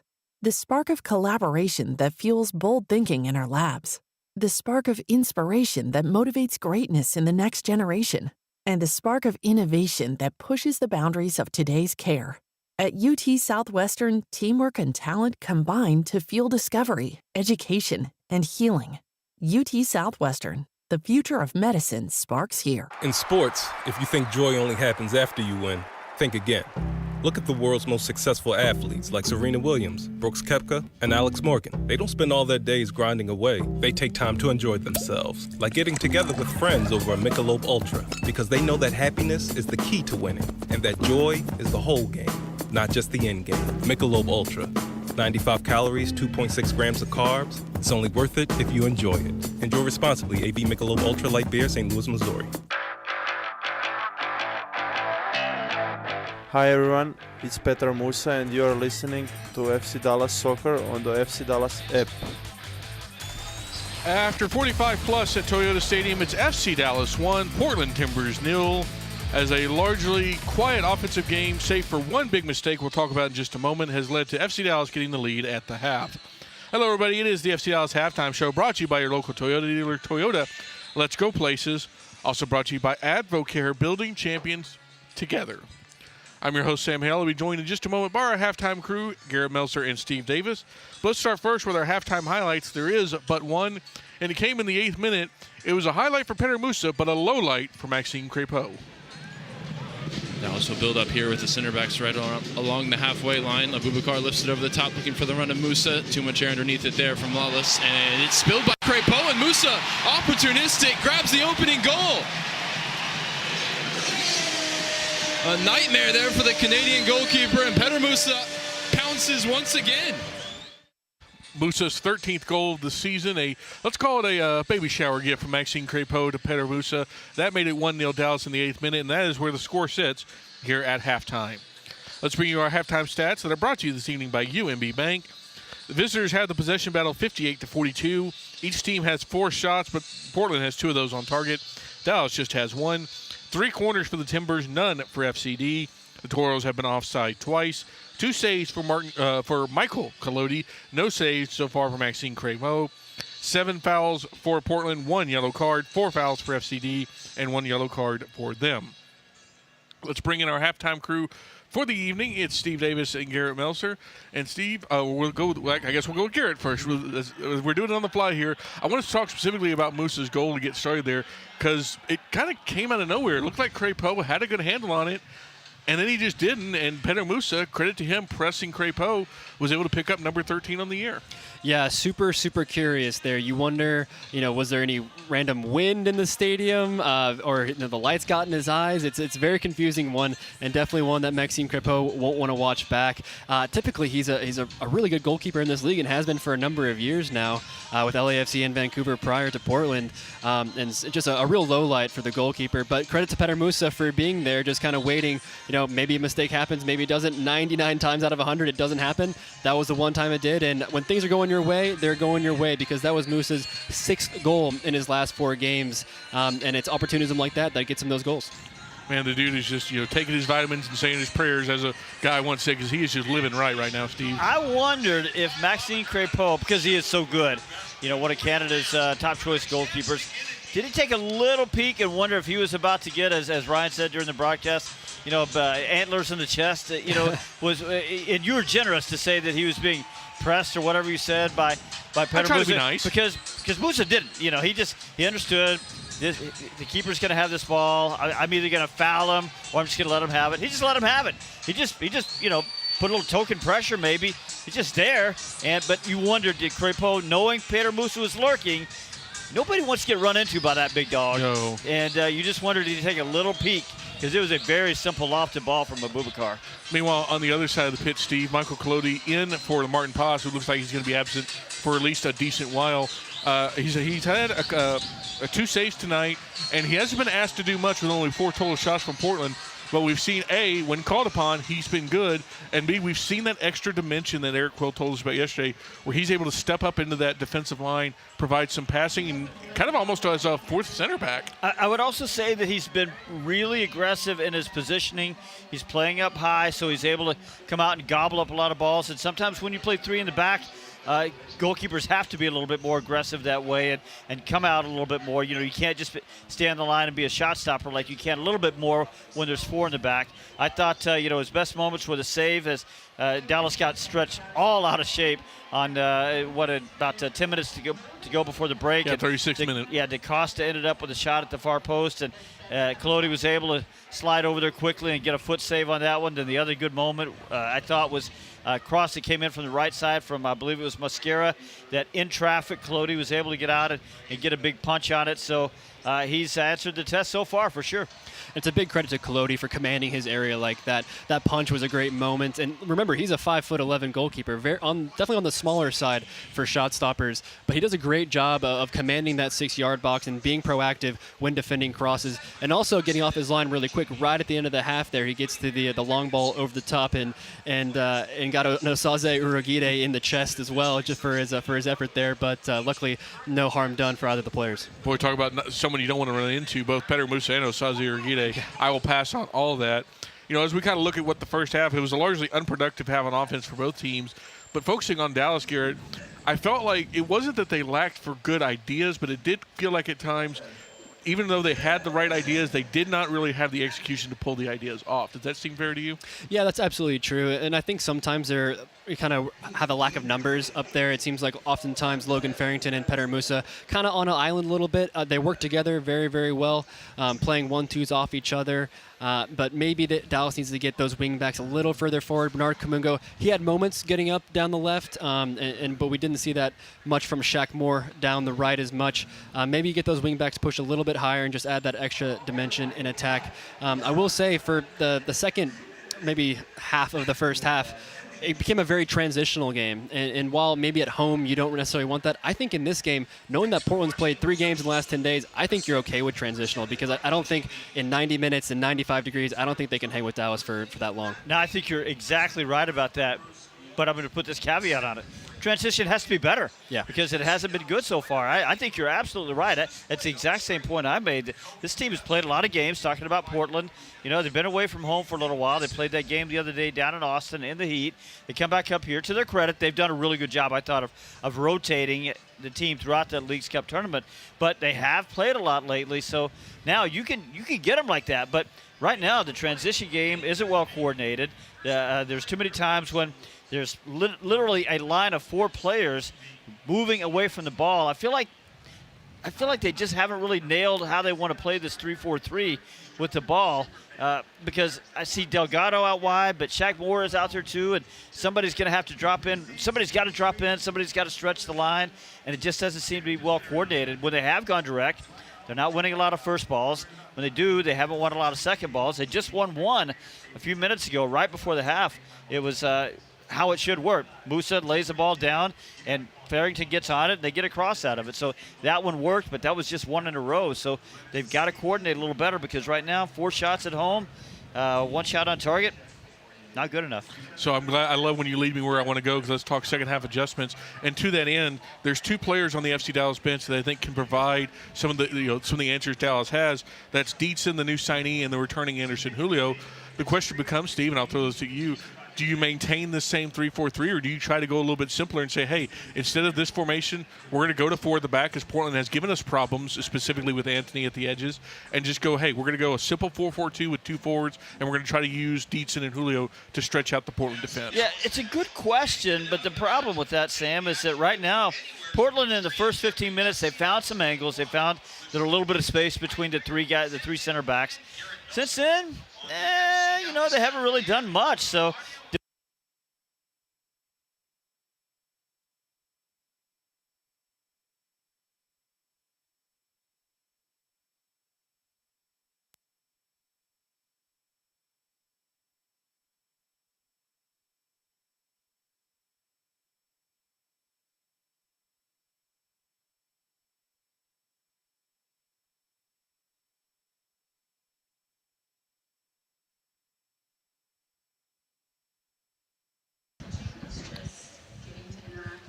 Well, we're back, and it sounds like live radio is live YouTube broadcast. So, Sam, to your question, what I was saying is that defensively they've done okay. So the problem is if you bring a Dietzen in, I've never seen him play defense, and does he know how to play wing back?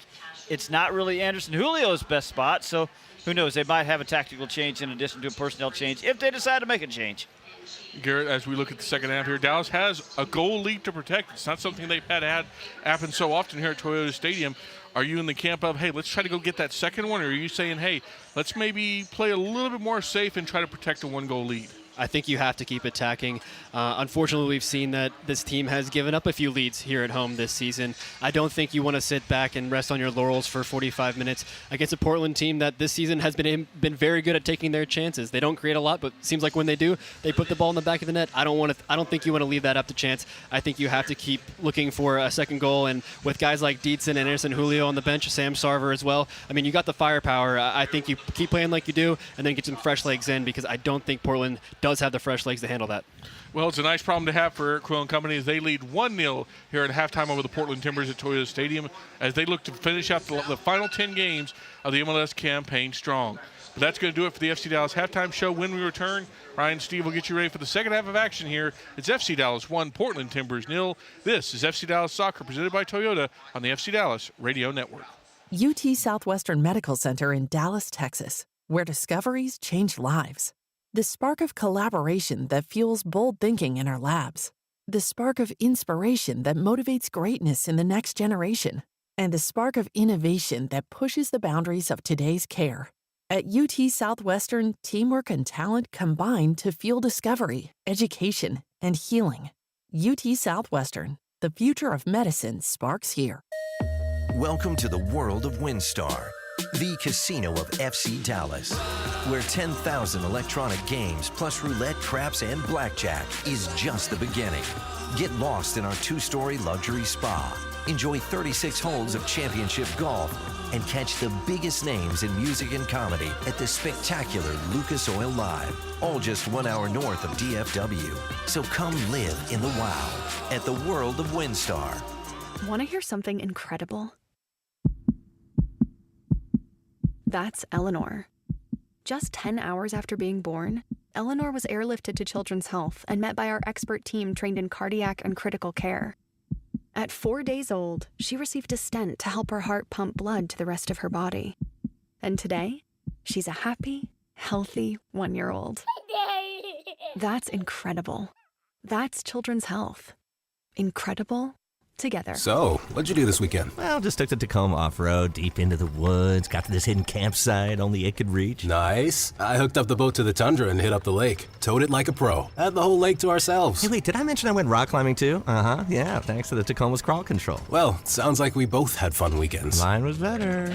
The Toyota Tundra and Tacoma are built for all the fun. Test drive at your local Toyota dealer or visit Toyota.com today. Toyota, let's go places. Feature availability differs based on trim. See Toyota.com for details. Hi everyone, it's Paxton Palmacall, and you're listening to FC Dallas Soccer on the FC Dallas app. Just about set for the second half here from Toyota Stadium. Dallas in front, 1-0. Petar Musa on the score sheet. Who else in the first half? But a lot to fix tactically, and in terms of the build-up, the attacking play, more to be added for sure for Eric Quill. And looks like some changes at halftime here for Phil Neville in terms of personnel as well. Ariel Lassiter is the first up off the bench, and looks like he won't be the only one. Steve, before we start things off here in the second half, I do want to give a quick shout out to Juan Pizzarico. It's his 26th birthday, so we thank you for listening and happy birthday. Hope we're celebrating a win for your big 26. You sort of wonder if he's coming in for Anthony, because Anthony hasn't played a lot lately. They needed to get him back in the lineup. They did. It's only his second time back since a hamstring injury back in early June, back in June 6th. So Lassiter looks like he's going to come in probably for Anthony.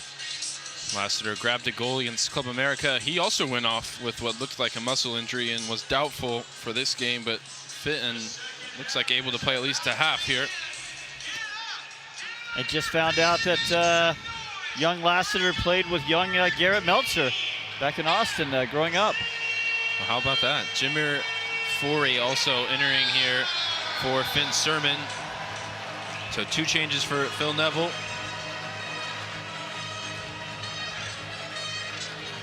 Very different fortunes for those two in the Club America game last time out. Forey sent off, Lassiter on the score sheet, and it is Anthony replaced. Oh, no, it's not Anthony replaced. It's Ian Smith, so Lassiter goes out to wingback. Plays off the left for the young rookie who's yanked at halftime here. Dallas has an attacking set piece here, middle of the field, in the opening 20 seconds. So that's a lot of speed and some attacking threat now along the back line as well for Portland. Definitely an aggressive move from Phil Neville. First real chance for Delgado to serve him one of those pinpoint free kicks that we watched in practice yesterday. He hasn't had a corner kick yet. He had a free kick a while ago, but it was at about 50 yards out. This one centrally, 2 arms raised, whipped towards the back post. Header won by Abubakar, just off target. He had it uncontested, and that may be because he was offside. Dallas had a couple players unmarked at the back post. Uriguide there as well. It's a good ball, though, from Delgado, so Abubakar, Uriguide just need the time to run a little better. It's out for a Portland throw on this near side. Portland moving from right to left in the second half. And cream and dark green. No changes for Dallas. They'll defend out of that 5-3-2 again. Sort of attack out of something that ends up being something like a 2-3-5. Header won by Ebiaga out of play. And it's a chance for Jimmer Forey to take the throw. Ebiaga wins the header again. Shaq Moore flicks it along, and now Patrickson sends it up the field. Header won by Portland and Kamal Miller.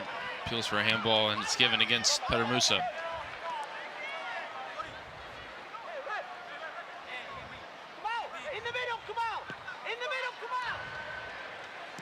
Miller moves it quickly here. It looks like he's shifted to the middle of the back 3, and Zuprich will play on the right.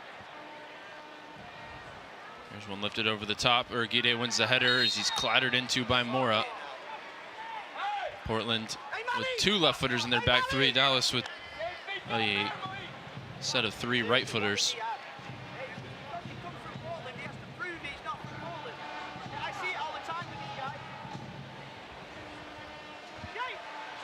Your guess is as good as mine on what Phil Neville's on about as Collodi sends this one long. Musa flicks the header on towards Patrickson. Second header won by Forey. Loose ball in the midfield. Kaike intercepts and goes all the way back to Collodi. He put a little bit more mustard on that hot dog, though, didn't he?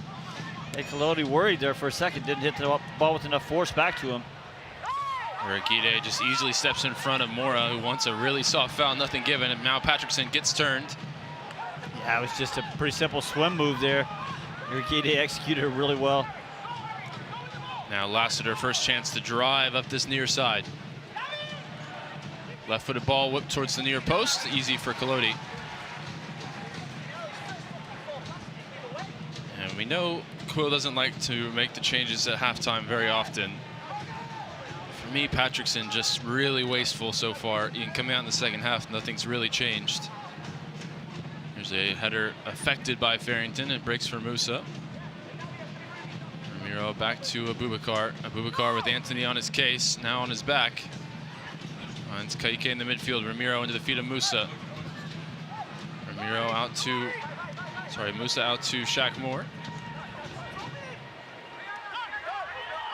And now Ramiro gets turned on the halfway line. Ball through the lines, Patrickson. Chance to make an impact here. 1-2 with Musa. Nice back heel back to Patrickson, and now he receives it here on the right side. Whips it in towards Musa, and that one headed away by Miller over and behind for a corner. That one an inch or so higher, and it may have broken for the Moose in the middle of the 6-yard box. So Ryan, look, that's the first time Dallas has really found that half space, found Delgado in the half space there between the lines, and look what happens. First half, no corner kicks. Second half, takes him about 4.5 minutes to earn one. So that's where Delgado has to be a little bit more clever. He's just got to get off that front line and drop into those half spaces, and maybe that's what they talked to him about at halftime. Well, a chance to serve in a corner kick here. First of the evening for FC Dallas. Keyed runners towards the near post, and it bounces before it reaches the 6. Not the best service there from Patrickson. Now a foot race going the other way. Ramiro with a head start gets a foot to the ball, but now Lassiter puts it in behind. Foot race between Shaq Moore and Anthony. Anthony on the dribble on the far side, puts it in behind for the runner Acosta. And at full stretch, Ramiro with a huge intervention to keep that one away from David Acosta and concede a corner instead. Now Dallas doing a really good job of defensive transition that time. Had 7 red shirts getting on it, getting back very quickly, and none of them were doing any worse than Ramiro. He was on it there. He actually got the first tackle, but that ball sort of fell to a white shirt. From there, he was able to get back up off the ground and make the important tackle back in the penalty area. From one corner to the other end, the corner whipped in again low towards the near post, and Ramiro puts it out for another corner. Same type of delivery that we just saw from Patrickson at the other side, this time from Lassiter. 6th corner kick now for the visitors. Everybody back defensively for FCD. And they go short. DaCosta, drop of the shoulder, space to whip this cross in towards the back post, and emergency defending. Shaq Moore puts it behind. 7th corner kick now coming. Kaike got beat a little too easily out there. Cross dangerous at the far post.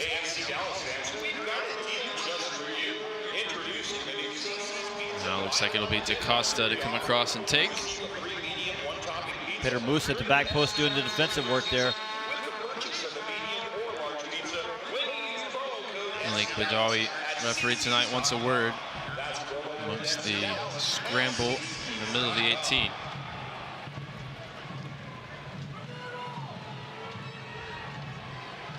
So DaCosta standing over this corner kick. Stutter steps, now whips it in, this time right on top of Collodi, who gets a big fist to it, punches it up into the night sky. And Kaike just clattered into as he fought for the second ball. He wins a free kick on the edge of the Dallas 18. Yeah, I think Badawi did a good job there, the referee, of just seeing where that ball was going to go before he blew the whistle. And when Dallas didn't get on it, he blew the whistle because that was a tough foul on Kaike back there. I couldn't tell which Portland player, but got into him pretty hard from the backside. 7 minutes into the second half. Dallas leading with the first half goal from Petar Musa. Collodi lifts it long. Musa wins the first header. Can't find a teammate. Urguide gets ahead to it ahead of Felipe Mora. Ibiaga skews the clearance straight up in the air, and it actually works out for Shaq Moore to keep this one alive. Ibiaga down the line. Musa cushioned header back for Patrickson. Forey there defending, gets to it before Patrickson can spring Farrington. But again, Patrickson finding just a little bit better space there that time. Anthony in the middle of the field. Pass given away. Patrickson hopping the line there. Unable to keep possession. Now Lassiter drives forward on the near side. Invited to come infield here, and Dallas gets bodies in the way. And eventually all the way through to Michael Collodi.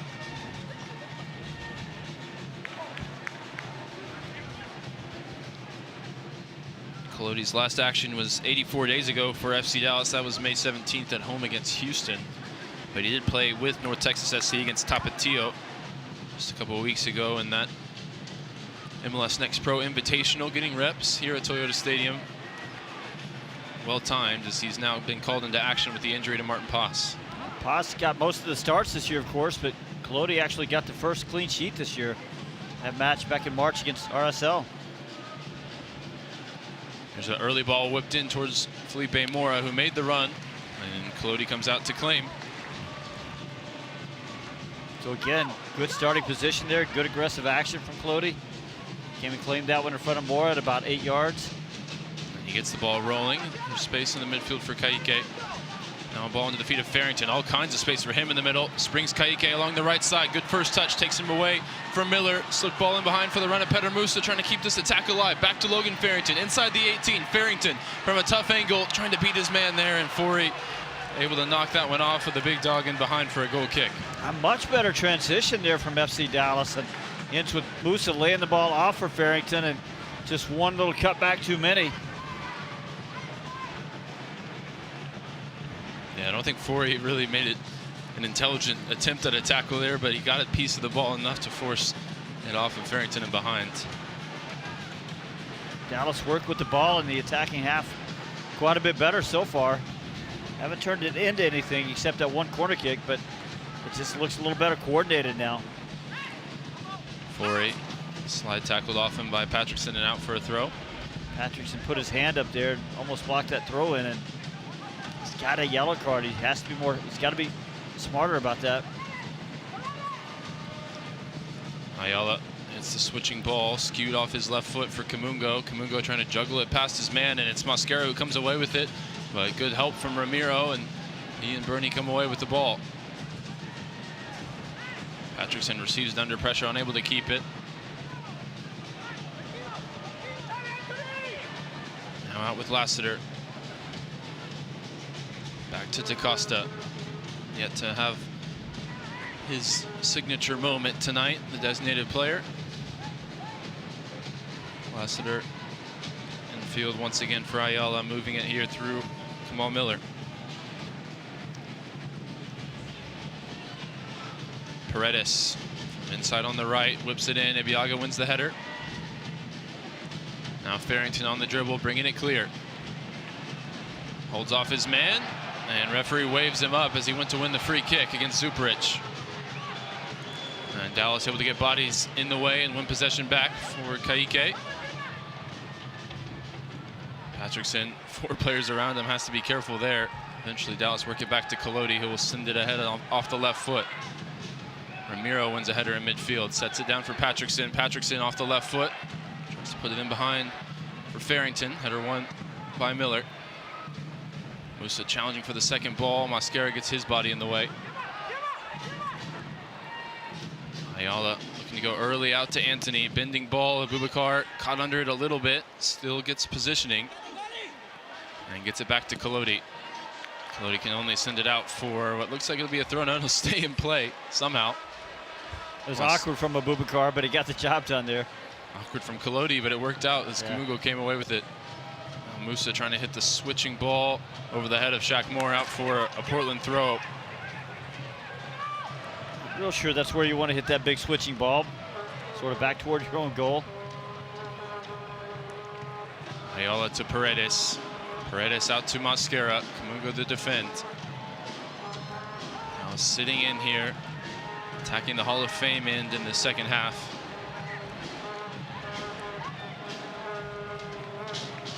Here's Lassiter one-on-one with Shaq Moore. Rolls it across the top of the box. Entry ball into DaCosta. DaCosta on the turn. Nice, cute cutback ball through the middle, and his teammates didn't read it. Could have been a tap-in for Anthony or Mora, but it's covered up by Colodi. Eric Quill has a couple of subs up. Looks like Leggett and Anderson Julio about to come into this match. A lot of options for him. Could shift formations. Bring in Leggett as a third midfielder. See whose number goes up to come off here as we approach the hour mark. Shaq Moore has to go back for Colodi. Under pressure, he sends it long and out of play.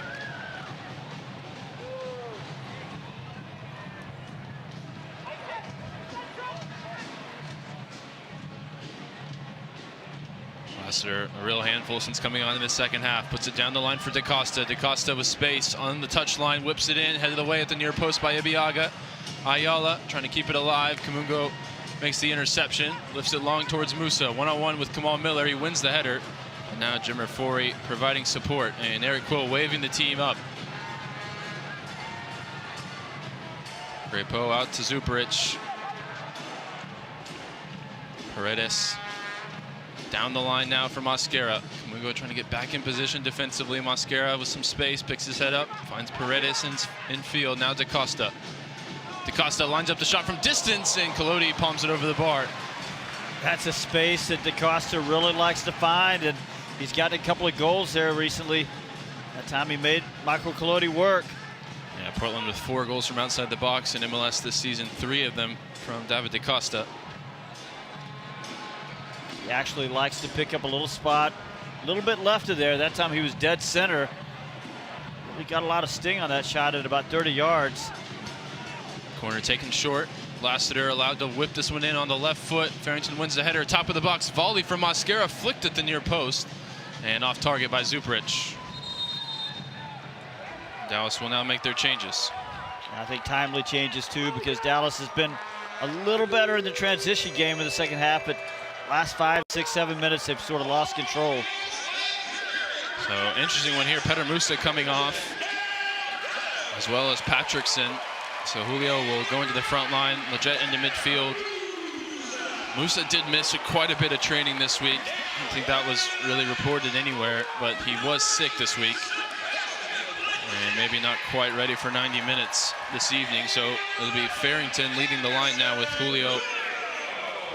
And when you come off right at 60 minutes, it looks like a planned change. He did his damage in the first half. Don't look a gift horse in the mouth. Petter Musa rarely does. Gift moose? A gift moose? Has a moose ever been gifted? There's an awkward ball to deal with. Leggett straight into the action, scrapping for it with Ayala, and Leggett comes away with it, wins the duel there, finds Ramiro. Out to Bernie Kamungo. Kamungo through the lines for Julio. Step back for Leggett. Now in behind for Farrington along the left side. Logan Farrington picks out his runner in the middle. It's Julio, but it's defended away by Miller behind for a corner. Appeals for offside, waved away. And it looked like it was close, but instant impact there from the substitutes involved in that attack. Yeah, all of that starts when Sebastian Leggett gets his uniform dirty, gets down on the ground, and wins a little scrum in there. Sebastian Leggett assisted Nkosi Tafari on a corner kick goal against Portland last year. He's going to take this one, whipped in towards the near post. It's Abubakar, it's the back of the net, his first FC Dallas goal, right on cue. How may the boy assist you?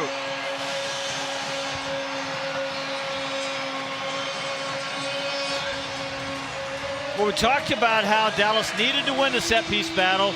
Part of it was just increasing the volume of dead balls that they were able to produce. This is only their second corner kick, but again, it's because Leggett comes in, creates a little bit of a turnover.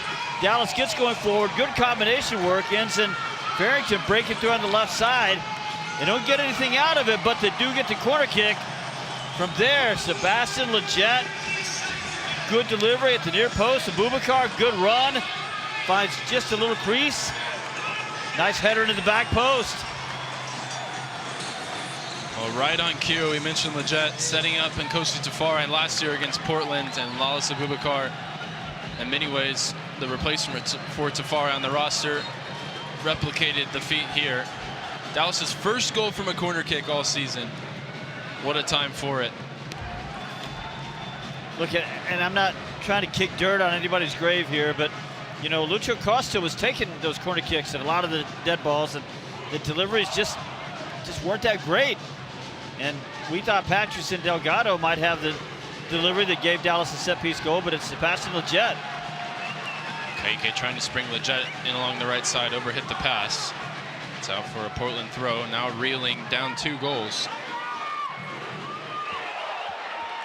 And the fans behind the team here fully, as Lalas Abubakar's first goal for FC Dallas has brought them to life here in the second half. Collodi way out off his line, retrieves a loose ball and sends it down the field out of play. I mean, I like his aggressiveness, but let's not get carried away. Could have mistaken him for one of the center backs there. Way out of the 18. Different style of play to Martin Poss in a lot of different ways. The homegrown goalkeeper, Leggett, hounded here by Forey all the way back to Abubakar. Those two connecting for the goal moments ago. Ramiro trying to find Julio, pass just off the mark. Julio bites back in defensively and now beats his man on the dribble. He's got Shaq Moore in space here, wide on the right. Runners in the middle now for Dallas. Shaq Moore cuts back, looking for it off the left foot towards Farrington. Oh, I thought he might go for the bicycle kick attempt. It was on, but Farrington can settle for a corner kick here. I think he wanted it, but it got there a little too quick, and he just didn't have time to set it up. That was Shaq Moore taking the ball from Anderson Julio. They're having a conversation back behind the ball now, back behind the play. I think they both wanted something different, but Moore cuts the ball back to his left foot, so that's why the delivery wasn't quite what he wanted. He's a right-footed guy. Well, Steve, have the floodgates opened from corner kicks. Waited the season for the first goal. It's Leggett whipping it in into the danger area. Ibiaga fighting for it, still not clear. And Dallas unable to score on back-to-back corners, as maybe I was trying to will into existence. But now Shaq Moore in the second phase, lifts it ahead. Abubakar awkwardly there, trying to keep it in play, unable to do so. Abubakar was in on that left side. I don't know why he didn't just bring the ball down on his chest. Well, we were either going to see Logan Farrington score the Puskas winner or make a fool of himself, because when you go for the bicycle kick attempt, when you jump up in the air, it's not really just a falling bicycle. He was going for the jump up in the air, and then maybe he thought better of it. Now, he would have been about 6.5 feet up in the air when he connected. So two more changes now coming for Phil Neville and the Timbers. Kevin Kelsey into the front line. Omir Fernandez in as well. Felipe Mora, and looks like Christian Paredes replaced. But Fernandez is a winger, but he's in there in the middle alongside Ayala by the looks of things.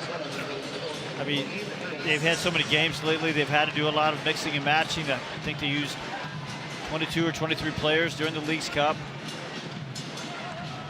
including both goalkeepers, James Pantemis and Crepeau.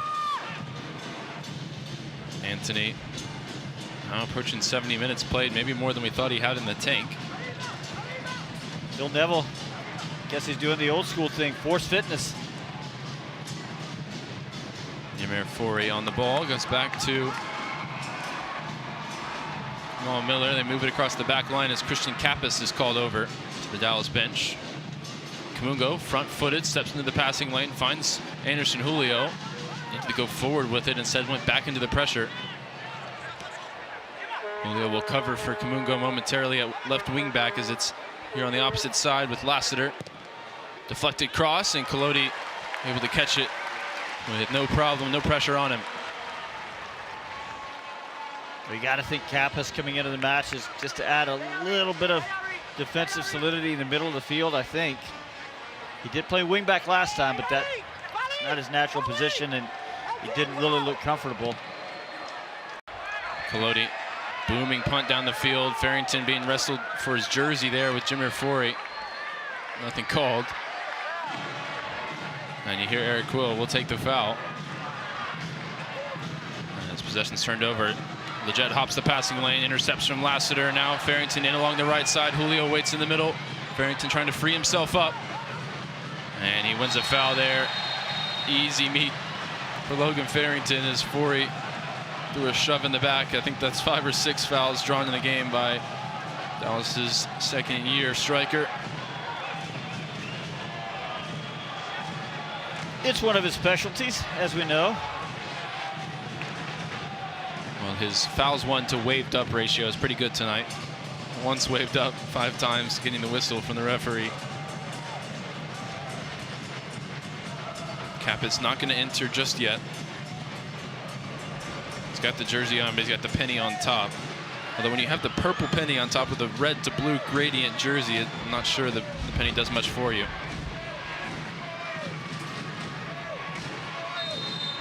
Sebastian Leggett lines up the wide free kick here from the near side. Dallas committing bodies forward in the middle. Whipped into the danger area, headed away at the near post by Miller. Breaks for Kamungo on the far side. Kamungo chased back to Kaike. Kaike off the right foot towards Abubakar, who made the run, but Kaike maybe a yard or two over hit. They're always looking for Abubakar on the back post on those set piece resets. Well, we saw with the goal how lethal he can be, directing it into the side netting. There's Anthony between the lines. Out to Mosquera. Fernandez, quick combination. Anthony on the dribble now from right to left. Set back for Ayala. Phil Neville there with the high-level tactical instruction of, come on, come on. That's more motivational, right? Kelsey back heel, looking to return it to Fernandez. Gets it wide for Mosquera. Mosquera whips it in over the head of the runners at the near post, and Shaq Moore with a nice header flicked along and out for a throw on the other side. Phil Neville had a lot to say the other day about his match down in Austin when Club America fans were delivering the chant that American soccer officials have worked so hard to try to maneuver out of the game. He was not happy about that. He said, I don't want to talk about football, I want to talk about discrimination.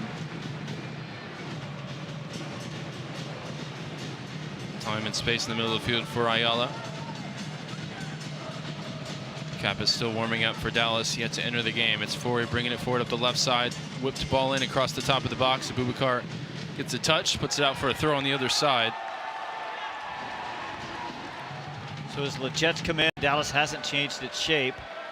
Leget just playing that forward position in the 3-4-3 that Delgado had occupied before. Ayala out to Lassiter, has found some space here wide on the left. Forey goes on the overlap. Shaq Moore blocks the cross and it's behind for a corner.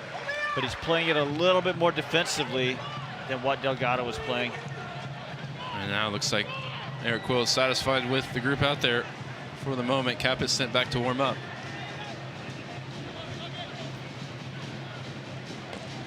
'71st minute, 2-goal lead. Musa in the first half, Abubakar in the second half.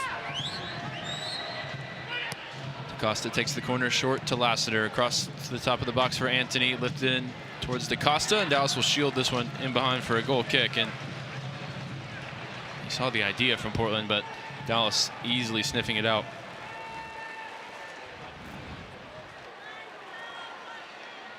Hey, time, Maltese, please. Well, Toyota Stadium renovations are underway. You can check out the new construction cam to see the latest updates in real time. Learn more about this ambitious project that gives Toyota Stadium a brand new roof to cover every seat in the building, gorgeous new club spaces, and much more. To learn more and check out that construction cam, visit newtoyotastadium.com. Farrington with a stray arm there as he challenged for the aerial ball, catching Forey, and he's quickly shown yellow. Well, to tell you something that happened, and I think Farrington did get his arm up pretty high there, but as Farrington is about to go up for the ball, Leget is already running in behind, and that's what I wanted to see a little bit more of in the first half. Leget just more experienced than Delgado. If Farrington does win that ball, he's got Leget off and running on the right wing. Yeah, I don't think Logan has much of a case to make here as he continues to try and petition the referee, but he did definitely catch him with the high arm.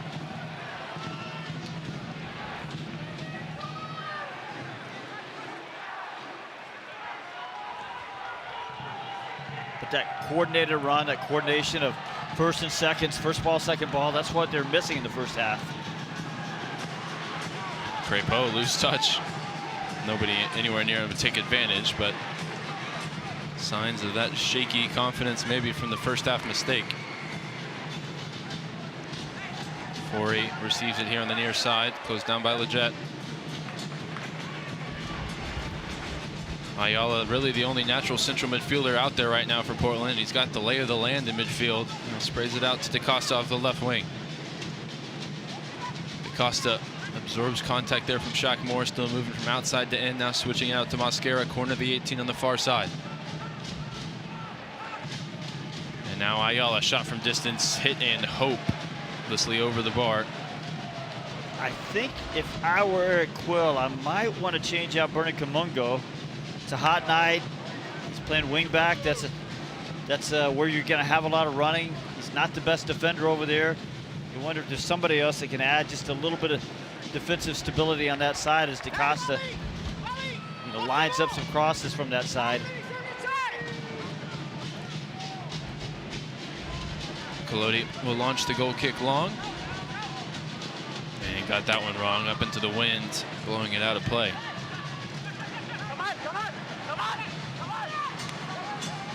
Kelsey back to Forey, back to Kamal Miller.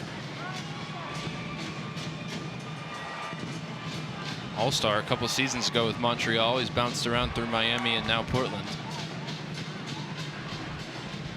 Ayala again dropping in to receive it. Back to Miller. DaCosta out for Forey, back to Miller again.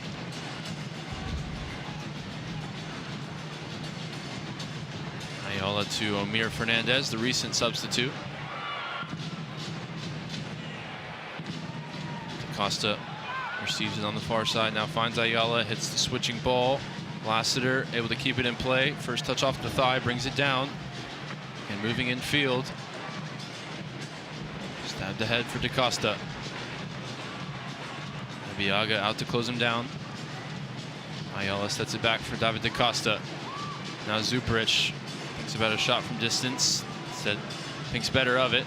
Tries to find DaCosta. Portland maintains possession. Forey, wide area onto his right foot, whips this one in towards the back post all the way through. Mosquera retrieves it. His ball whipped in is comfortable for Michael Collodi. Dallas absorbing pressure, but forcing Portland into these sort of hit and hope crosses, and so far Collodi commanding the area well. Yeah, hasn't had to make a real big save in the second half. Costa hit that one ball at about 30 yards that Collodi sort of had to fight off, but it was pretty much right in the middle of the goal. We head into the water break now. 75th minute, 2-goal lead for Dallas. So I suppose we should have predicted this, but a warm night, both teams playing basically 5-man back lines. So far, 75 minutes, 14 shots. That's a combined total, and that's not a whole lot.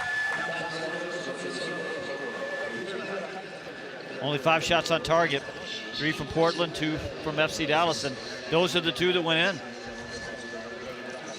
Well, if you can't get enough of your favorite soccer club, check out the FC Dallas Agenda, the brand new FC Dallas podcast with myself, Steve, and Garrett. We've got exclusive interviews with your favorite players and unparalleled access to the team. The FC Dallas Agenda has everything Dallas fans want. Your audio offerings during the midweek. You can get the latest episode in which we spoke with Marco Farfan on his way down to Tigres. Listen to that anywhere podcasts are available.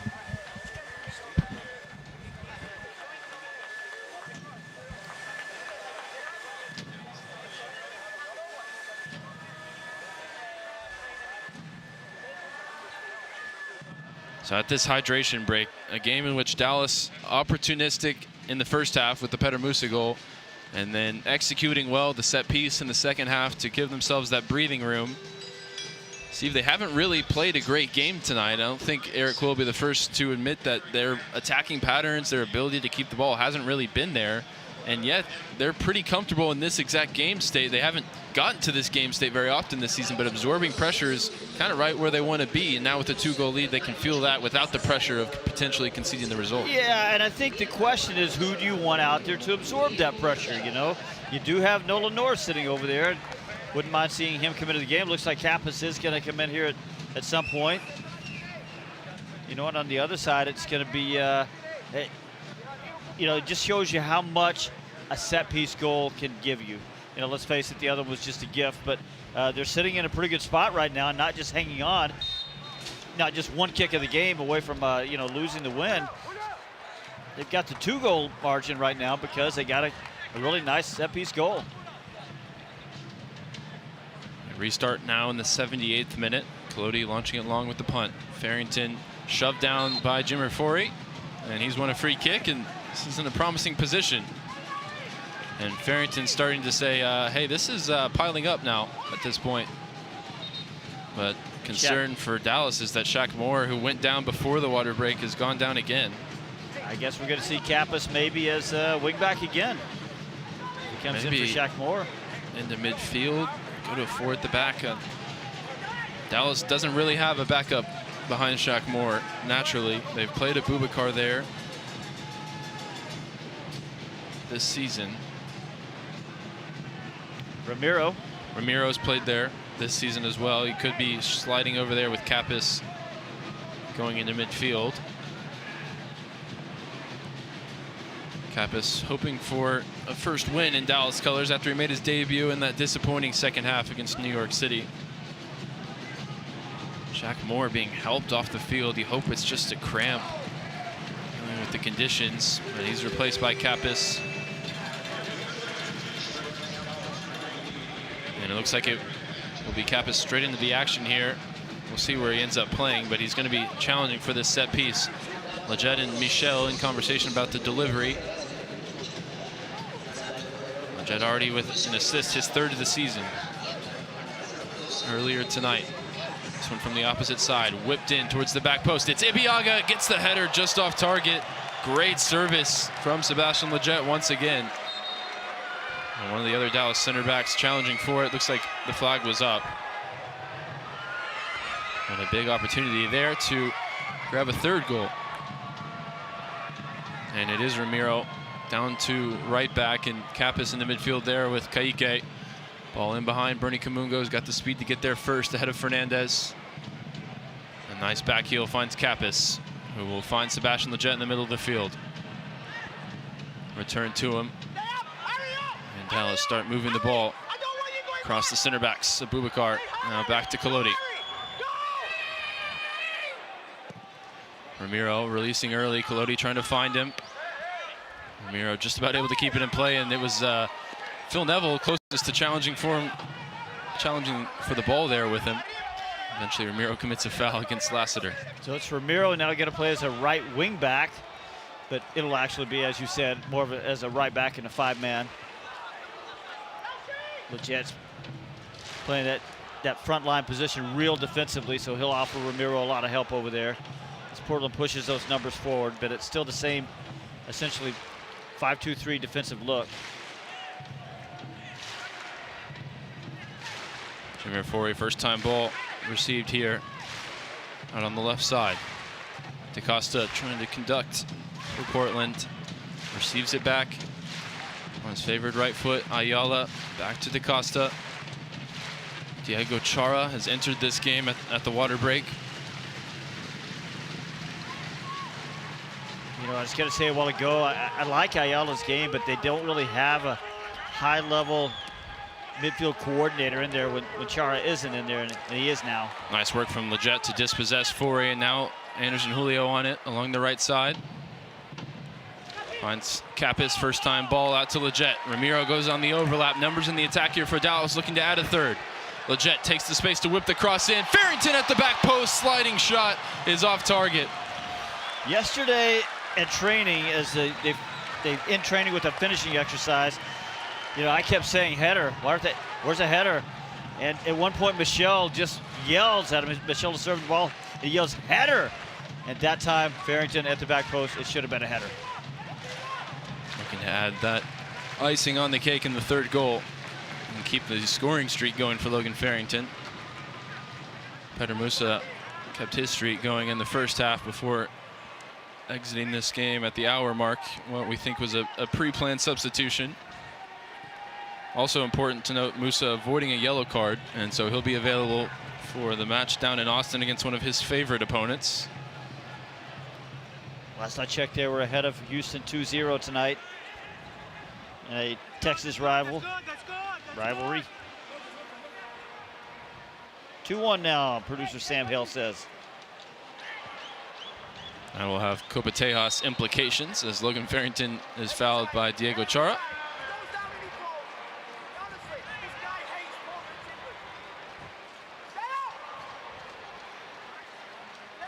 Now up to his feet, Logan Farrington. And looks like we'll get another change coming for Dallas here in just a moment. and a debut at that. We'll get to that in just a moment. 84th minute, Abubakar takes the free kick quickly. Anderson Julio's in behind, and Crepeau able to come out and pick it up off his foot. Julio timed it well, but just didn't bring the ball under his control. Yeah, he let the ball bounce. That gave Crepeau a chance to come out and grab it. It would have been a difficult touch to sort of corral it over his shoulder. More numbers Portland commits. You feel like Anderson Julio is just ready to feast going the other way with his pace in behind.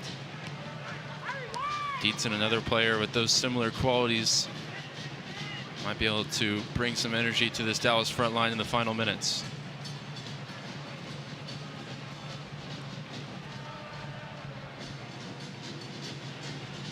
Switching ball out to Lassiter here. Takes it down off the chest. Ramiro defending.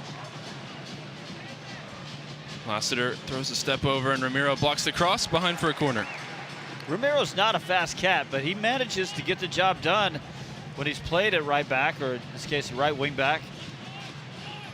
Well, as we wait for Portland to take this corner, get your comments, get your questions in. If you're watching us on YouTube, we'll talk about those during the post-game show.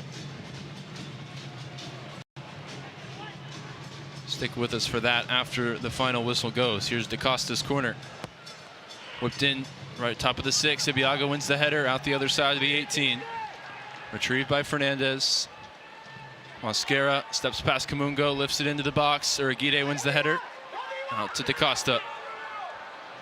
Kaique defending. DaCosta sets it back. Now Lassiter. Lassiter wants to get to his left foot. He does, but Ramiro blocks the shot. Ramiro's done a great job tonight defensively. Now they play in behind Ramiro to Lassiter. Fizzed across and across everybody. Really dangerous ball there from Lassiter. Dallas unpunished.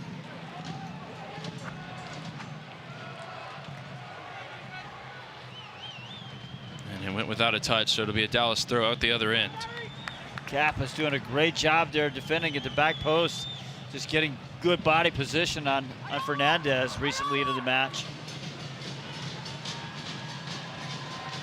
If Kappas doesn't really get his positioning right, Fernandez has an easy tap in at the back post. There's a loose ball inside the 18. Uragide shielding it. Ibeagha comes across and sends it down the field with the left foot. Not a good clearance though. Breaks for Portland again. And then Ramiro, the cool head at the back, just chests it down for Michael Collodi. Starting to like Captain Ramiro. How about that? Seriously, he's been really good in the middle tonight. Doing a lot of the defensive work.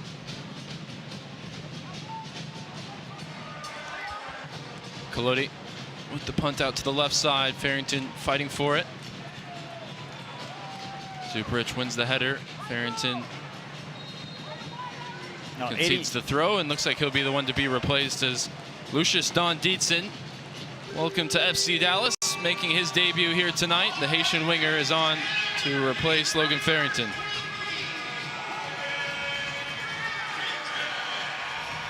Farrington active tonight as usual. Connected a few passes, trying to get it on the end of those second balls. Drawing the fouls, though. He's big on that tonight.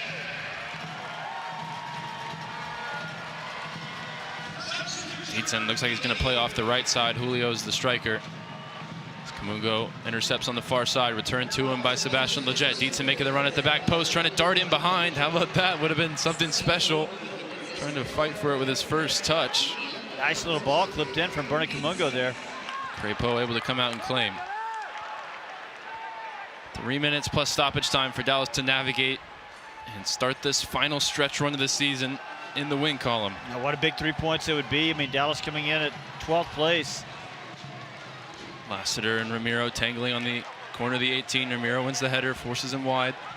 If they're going to stay relevant in the playoff conversation, they need these 3 points. Farrington revving up the fan on his way off the field.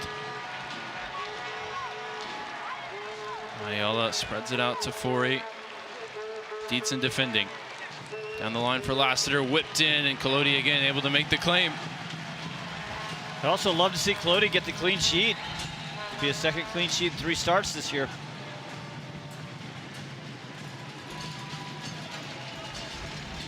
Taking his time, ball in hand here. in the 88th minute. Got to give a shout out to the Dietzen fans in the house here at Toyota Stadium. You know, we've had some big signings, Peter Musa, Lucho Acosta, where you think maybe fans would run and get the name and number printed on the back of the jersey. I don't think I've ever seen more for a player making his debut than Dietzen, who I'm sure grew up for a part of his childhood in the U.S. and Georgia, probably has a lot of friends and family in the house as he makes his MLS debut tonight.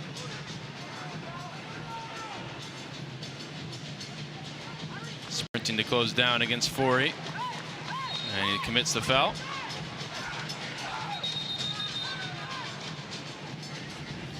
Dietzen choosing to wear the number 7. It's a big number. Paul Arriola wearing it most notably recently. Leo Chu had a brief stint with it. It's a winger number. Arriola out to Mosquera, gets it back now. Holding off Kappas in the middle of the field. Kamal Miller out to Forey. DaCosta back to Forey. Trying to put this one in behind for the run at DaCosta. He can't keep it in play, and it's behind for a goal kick. Now, 15 players have made their FC Dallas debut this season, 10 of them making their MLS debut in the process, with Dietzen recently entering this game. I'll tell you what, on a night when I don't know if Dallas was the most coordinated team with the ball, sometimes without the ball too, 2 or 3 good individual performances we'll talk about in the post-game show. Galodi's been good. I think Brigide's been very solid. Ramiro's been solid. Arrington was active. So sometimes if you're not really great as a team, you just need a few good individual performances. They've gotten some tonight. And Leggett, I mean, look at what he's brought off the bench in different ways on attack and defense. We're into 4 minutes added on. We've already played 30 seconds of stoppage time as Ebiaga takes the throw. A little surprised it's not more. Hydration break, bunch of subs. Hasn't helped Phil Neville's mood any, I assure you. He seems to have gone a little quieter in the second half. Would you agree? I think he's made his point in the moments when he has spoken up. Ebiaga takes the throw, header won by Forey. Kelsey dropping off the front line. Ramiro pokes it away from him. He's everywhere. Kamungo holding off one man, now 2 through the legs of Kelsey. Here's Bernie Kamungo on a special run through the middle of the field. Sliding tackle from Ayala. He's left Bernie on the ground, and he commits the foul in doing so. Well, there was a little burst from Bernard Kamungo we haven't seen all too often recently. Yeah, I said a second ago that he had a nice little clipped-in ball, aimed for Dietzen, and that time he picked up a ball, and I think he probably should have got it off his foot, but he ended up making it work inside the center circle. And then he ends up dribbling all the way in. Now he's got a free kick from about 28 yards out on the right side, and Phil Neville is, I guess Bedwali, the referee, has had enough of Phil Neville. Well, all the Dallas fans who are in earshot of the Portland bench were quick to applaud. I think they might be in league with him on that one.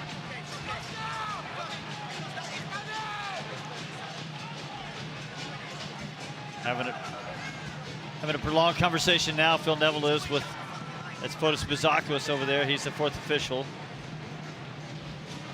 Fotis is one of the experienced ones, so he'll know how to diffuse it. Well, at the other end, maybe a chance for Dallas to add some icing onto the cake tonight. I mean, I think just as importantly as icing is that it's just allowing that clock to tick on down. What's icing the game? How about that? I see. That kind of icing. Well played. Leggett goes short to Kappas. Corner of the 18. Overlapping run from Leggett. Whips it in towards Ramiro. Looking to cap off his performance with a goal. Kappas fighting for the second ball. Commits a foul. Well, when you coordinate a set play and you've only got Ramiro challenging for the ball inside the 18, maybe it wasn't something that Michel drew up. Something they came up with on the fly. I think if it's anybody else besides Ramiro there, the smallest guy on the field for Dallas, it's a goal. It's well executed. I mean, Leggett is really, it was his cross. He really has brought something here. There's a ball in behind for Lassiter, overhit, and that might be it. We've got 40 seconds to play. We'll see how much Collodi can Milk here with this goal kick. Some really strong individual showings tonight. Dallas avoiding making any catastrophic errors at the back. Even when they were sloppy in the first half, they limited it to areas that Portland couldn't really turn into dangerous chances. Boy, you just hate that Martin Paz has got that injury now that's just might keep him out for the rest of the year, but what a good start for Michael Colodey's what looks like a good long Michael Colodey run and goal. Colodey goes long. Julio challenging forward. It's out for a Dallas throw, but there won't be time to take it as Dallas start the stretch run in the win column tonight. Musa in the first half, Abubakar in the second half, and it's a 2-0 win for Eric Quill's men tonight as they get things moving back in the right direction after the bye week.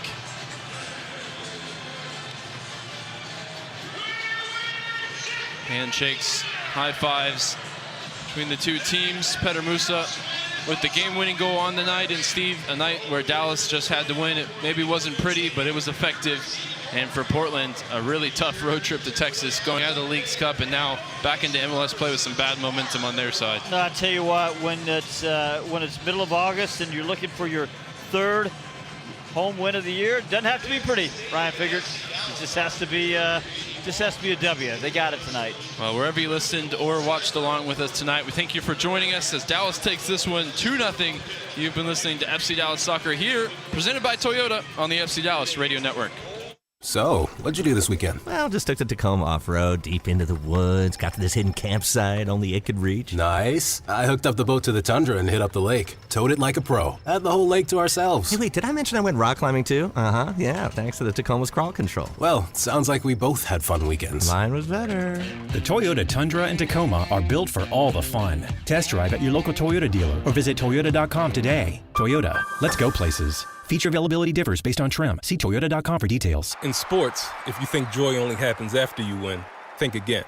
Look at the world's most successful athletes like Serena Williams, Brooks Koepka, and Alex Morgan. They don't spend all their days grinding away. They take time to enjoy themselves, like getting together with friends over a Michelob Ultra, because they know that happiness is the key to winning, and that joy is the whole game, not just the end game. Michelob Ultra.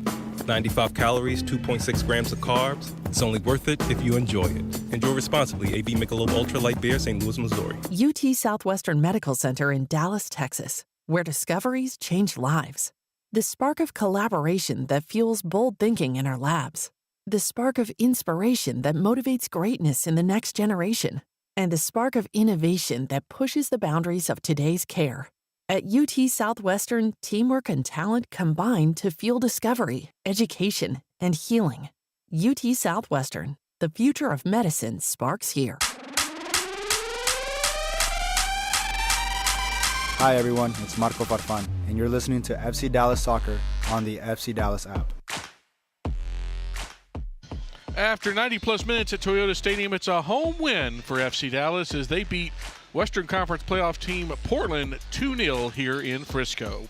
Hello, everybody. It is the FC Dallas postgame show brought to you by your local Toyota dealer, Toyota. Let's go places. Also brought to you this evening by UMB Bank. See how UMB can help you achieve your business goals. I'm your host, Sam Hale. I'll be joined in just a moment by the voices of tonight's victory. It's Ryan Figert and Steve Davis. But let's start first with our postgame highlights. They started in the 8th minute, and what was just as much a highlight for Petar Musa was a lowlight for Maxime Crépeau. Dallas will build up here with the center backs right along the halfway line. Abubakar lifts it over the top, looking for the run of Musa. Too much air underneath it there from Lawless, and it's spilled by Crépeau, and Musa, opportunistic, grabs the opening goal. A nightmare there for the Canadian goalkeeper, and Petar Musa pounces once again. Musa's 13th goal of the season made it 1-0 Dallas. That ends up being the winner as well as the score at halftime. But in the 62nd minute, an FC Dallas player opened their account. Sebastian Lletget assisted Nkosi Tafari on a corner kick goal against Portland last year. He's going to take this one, whipped in towards the near post. It's Abubakar. It's the back of the net. His first FC Dallas goal, right on cue. How may the boy assist you? the first goal in FC Dallas colors for Lalas Abubakar, who ends up with the cowboy hat. And as we were watching on the funny idea of trying to balance the cowboy hat on top of Abubakar's big braids, it is as fun a scene as you might imagine as FC Dallas gets all 3 points tonight against the Timbers. Let's get you tonight's post-game stats, which this evening are brought to you by UMB Bank. Possession-wise goes the way of the Timbers, 59-41. 9 shots for Dallas, 8 for Portland. 3 shots on goal for Portland, 2 for FCD. 9 corners for the visitors, just 3 for the home side. You had 3 saves for Michael Collodi, who gets his second MLS clean sheet. No saves tonight for Maxime Crépeau. 14 fouls for Portland, 1 yellow card. Actually, technically 2, as Phil Neville picks up 1 in the 90th plus second. You got 9 fouls for Dallas, 2 yellow cards total for the Burn. As we bring in the voices of tonight's victory, and boy, does it feel nice to say that on a home match, it's Ryan Figert and Steve Davis.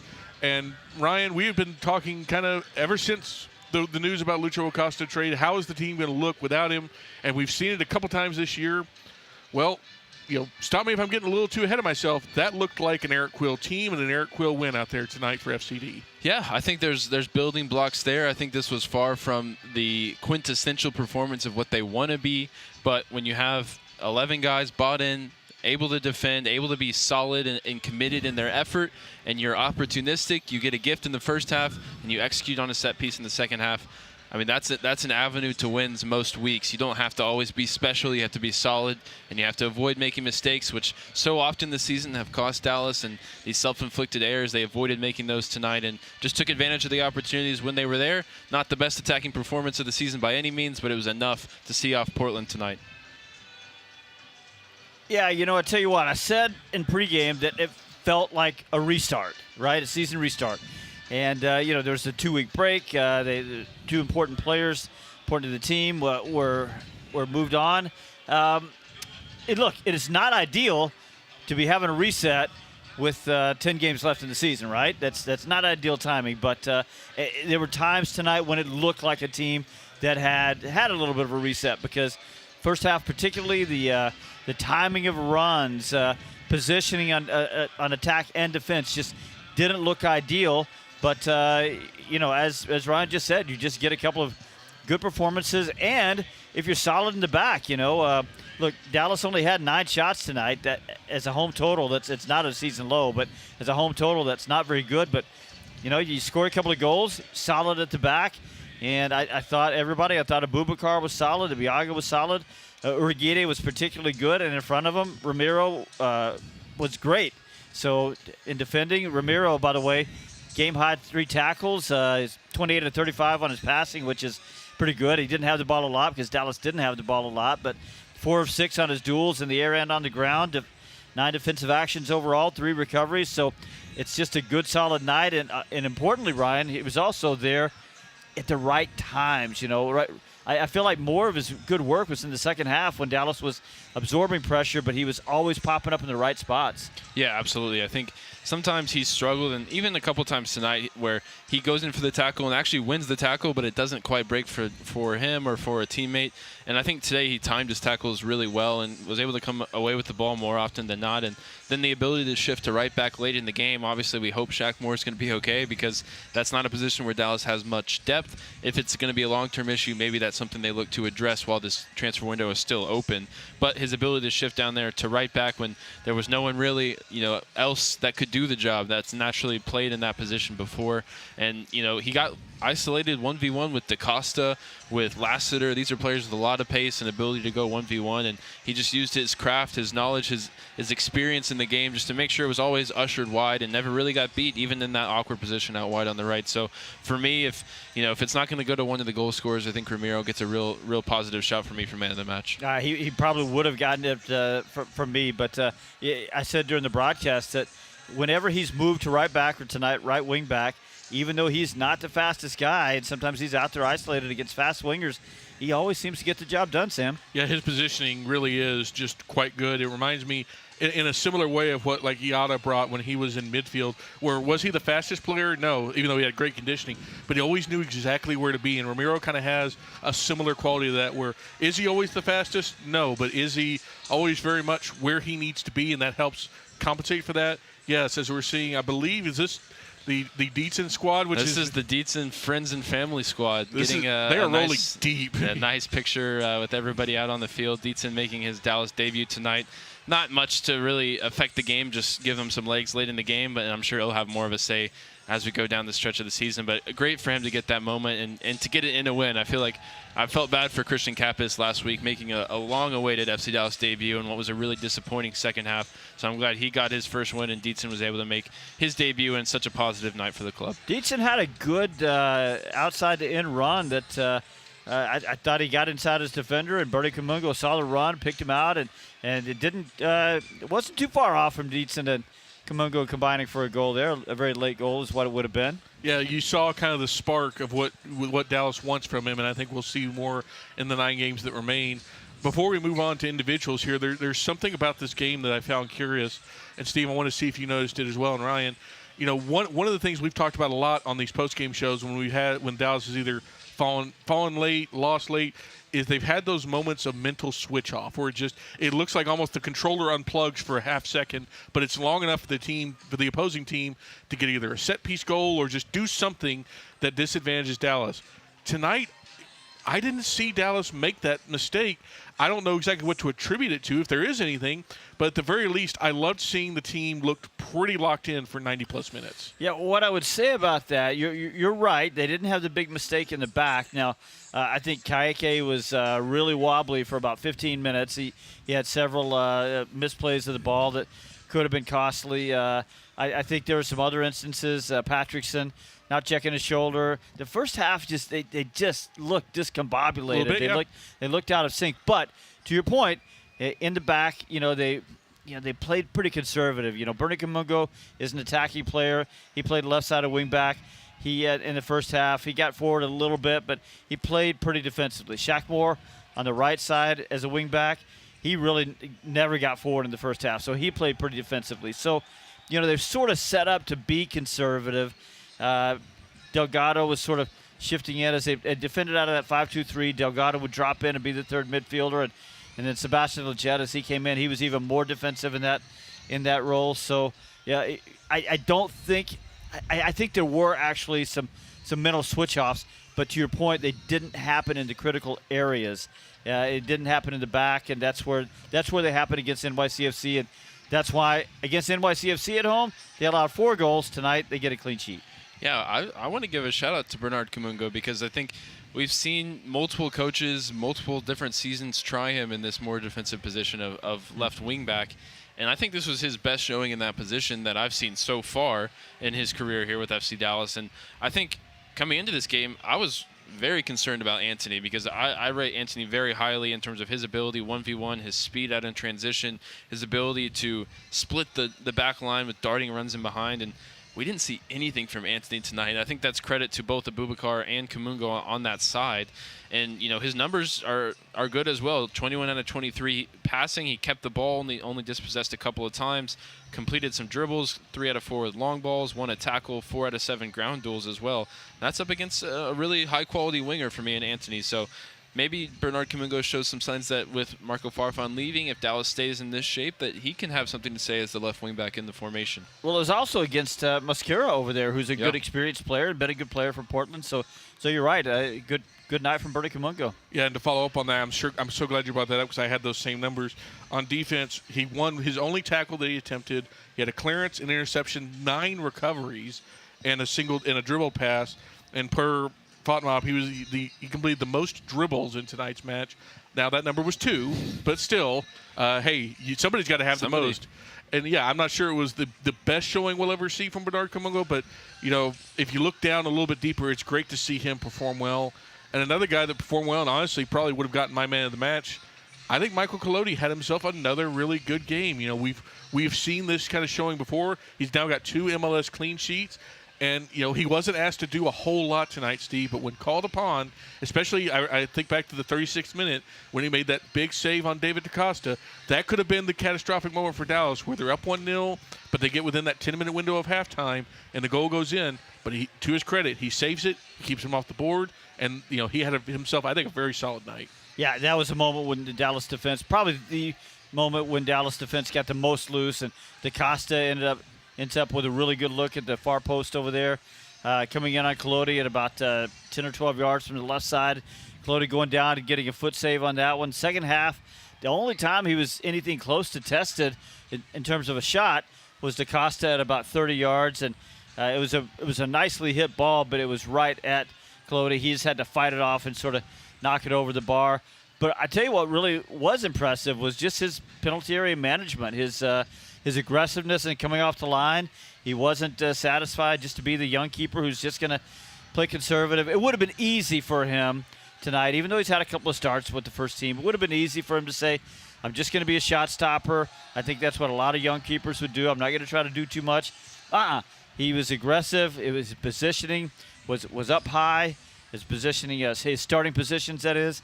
He was aggressive in coming off, good on the punches, a couple of really good strong punches, good in getting out and getting in low crosses, intercepting those. So he earned the clean sheet, even though he only had a couple of difficult saves. Earned the clean sheet with great goal area management. Yeah, I think it wasn't really – we know that is something that he can do, and maybe it's even one of his strengths. But coming into the game, we said, hey, Colodi coming in, that affects how Dallas can build out of the back. The distribution is what's going to really make a difference, with him coming in for Martin Paz tonight. I don't think his passing was at its best tonight. I don't think it was special by any means, and a lot of passes, particularly in the second half, floating up into the wind and out of play. But his ability to affect the game came in a different way, like you mentioned. Catching the ball inside the box, punching in those crucial moments. I think the Dallas backline felt really settled with him in there. And sometimes when you have an injury to your longtime number one, Martin Paz was set to make the start tonight that would make him the goalkeeper in club history with most starts. Unfortunate for him that now he's going to have to wait what may be a while to set that record, but I feel like Dallas is in safe hands with Michael Colodi now getting this run in the team. And it was an interesting wrinkle that we saw from Eric Quill, where Michael Colodi, because he is so good and confident with his feet, Dallas doesn't build out of the back really well. Well, tonight they show Portland a different wrinkle, and it was really effective where the two, Ibiaga would flare out wide on the right, Boubacar would flare out a little wide on the left, and then their three-man back line with Uriguide dropping in alongside Michael Colodi at about 25 yards out there. So now they have a four-man build-out. It spreads everybody out a little bit, and a lot of times right there in the middle, Colodi and Uriguide would be 2v1 against Felipe Mora, the striker. And, that's easy. They just went right past him, and that really helped Dallas build out a couple of times. And I think it's a good little wrinkle that you can use with Michael Colodi. It's also some pretty high-level football for MLS. It's something that we've seen managers in Italy deploy, and some of those managers who think of cutting-edge soccer. But, and it probably wasn't optimum tonight, but I think it worked more than well enough for Dallas to succeed. I'm curious, Ryan, what did you think of the game of Petar Musa? Obviously, he ends up getting goal number 13 on the year, although it's probably the biggest gift and probably the easiest goal he'll score, in all of his MLS tenure. But he still did it. Like, it's a Musa goal. He was right there for it. He comes off in the 60th minute. We kind of forgot that he had missed some training this week. But I think in 60 minutes, it was not the dominant Moose we're used to. But, hey, you score a goal, you score the game winner. It's kind of hard to object, no? No, something that I really appreciate about Petar Musa is that when he gets a gift, he puts it in the back of the net. How frustrating can it be when the other team gives you a loose pass at the back and you sort of dolly on it and don't get the shot away, or, just fluff your lines completely in these easy moments? That's not Petar Musa. He is so clinical. If you give him that moment, if you give him a loose pass at the back, you're going to be picking it up out of the back of the net. That's just something I love about him now. In his second season, I think this is the third or fourth time where the other team's just given him a gift, and I don't recall a time where he's gotten a gift and not converted it for a goal. So that's just, something about his game. I don't think he was dominant tonight. I think he lost a lot of aerial duels to Zuparic, his fellow Croatian. Those two were going at it when Colodi was launching it long. So not his best game. We know he's coming off of the illness during the week, but you just got to have a guy there to take the chances. And Dallas, if there's one thing about this roster that you can absolutely write with a Sharpie, Dallas has the striker that they need. They have the guy that can put the ball in the back of the net. That's Petar Musa, week in, week out. Yeah, I felt like with Zuparic that maybe just like you, I thought he wasn't winning many of the air balls, but in the end, he's listed as 8 of 12 on his aerial duels. So maybe we. That's not too bad. Yeah, right. It's not bad at all, especially against Zuparic. As far as the gift goal, let's face it. You could have done it I might have been able to do it. Sam might have been able to do it. I mean, we saw it at the media game this week. I don't know. I think we all had our moments. I couldn't have done it. I'll hold my hand up there. That one, though, was sometimes, you get a ball passed to you by the goalkeeper or by somebody. You still have a little work to do on the finish. That one was literally, it dropped at his foot. He was behind Maxime Crépeau, who will definitely have better moments than that. And it was a pretty easy goal for the Moose. But as we talked about on the broadcast, so 13 goals now. I think it's going to be I think it's a good bet now that he's going to match last year's really good total of 16. I think the conversation that starts now is, can he get to the 18? Can he actually get to the 19? Because we know that the club record, co-held by Kenny Cooper and Jesus Ferreira and Jason Kreis. All of them, they all get stuck on 18. But right now, the role that Petar Musa is on, I think he can. I think he's got a shot at it. Yeah, and one thing that he had to monitor tonight was the yellow cards. He's one away from being suspended, and we know he loves the game against Houston, and he loves the game against Austin. And with Austin away coming up next week, I was just really hoping he could come through this game without the yellow card. And with the 60 minutes, he avoided getting booked, so he'll be available next week, and hopefully 90 minutes fit to do some damage down in Central Texas. Yeah, because he loves playing against Austin. And by the way, he gets 2 games against Austin. So if you're looking to close in on 19, 2 games against the Verde is a good sign for the Moose here. Before we get to Lalas Abubakar, who joined Garrett Meltzer on the field after this win, let's talk about his strike partner tonight, Logan Farrington, because looking at the numbers of this one and even just watching the game, this felt like a very Logan Farrington performance from him. What I mean is, won 9 of his 10 ground duels. He won 2 of his 4 aerial duels. He had 35 touches, 6 of those in the opposition box. He did have 1 big chance missed that came late in the game. But here's the 2 numbers that matter. Fouls committed, 1. Was fouled, 7. He drew 7 fouls tonight. Most in the match, yeah. Most in the match, not even remotely close. All the other numbers look pretty good. 9 of 16 on accurate passing. He had 0.27 XG. There's a lot of numbers, but I think we're starting to kind of figure out, we asked in pregame, how does this strike pairing work? Well, it seems like Petar Musa is the guy that's going to play a little bit of hold-up, and he's going to score most of the goals. But here comes Logan Farrington, who's going to get a couple chances a game. But mainly, he's going to be up there and just irritate the you-know-what out of the opposition, earn you free kicks and things like that, and set you up for success in that way. He's the workman-like striker. Yeah, absolutely. I mean, winning free kicks is so important in 2 different ways for me. One, it gives your team a rest when you need it.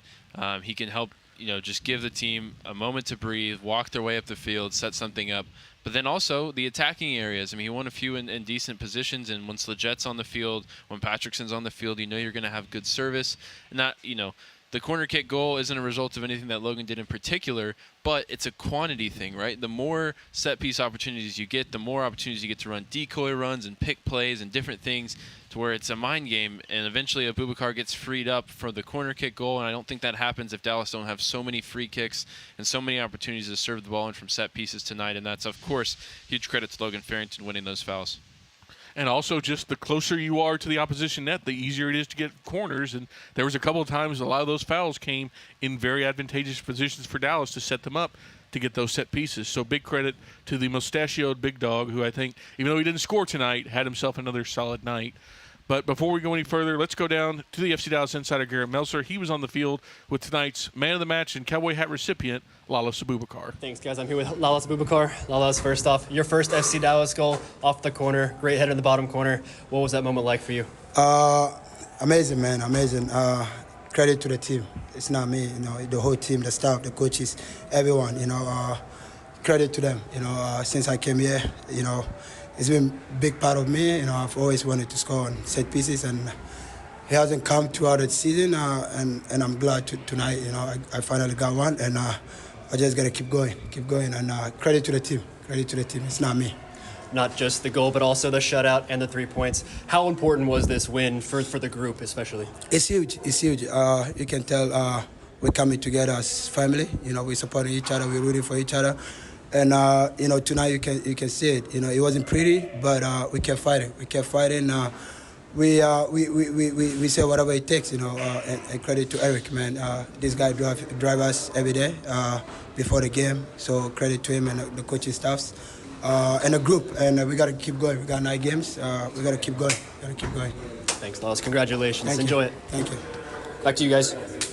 Thank you, Garrett. Thank you, Lalas. And there's something he said there kind of interesting, and I want to talk on that a little bit.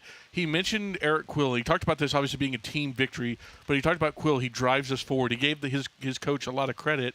And, obviously with the changes in the club recently, transferring Marco Farfan, transferring Lucho Acosta, it really kind of feels like as this team continues to grow throughout the season, it's becoming more of an Eric Quill team. And I think, I mentioned it kind of off the top, but we saw a little bit more of that tonight where it's a gritty team. They didn't really switch off. Even when they made mistakes, they didn't make the critical mistake.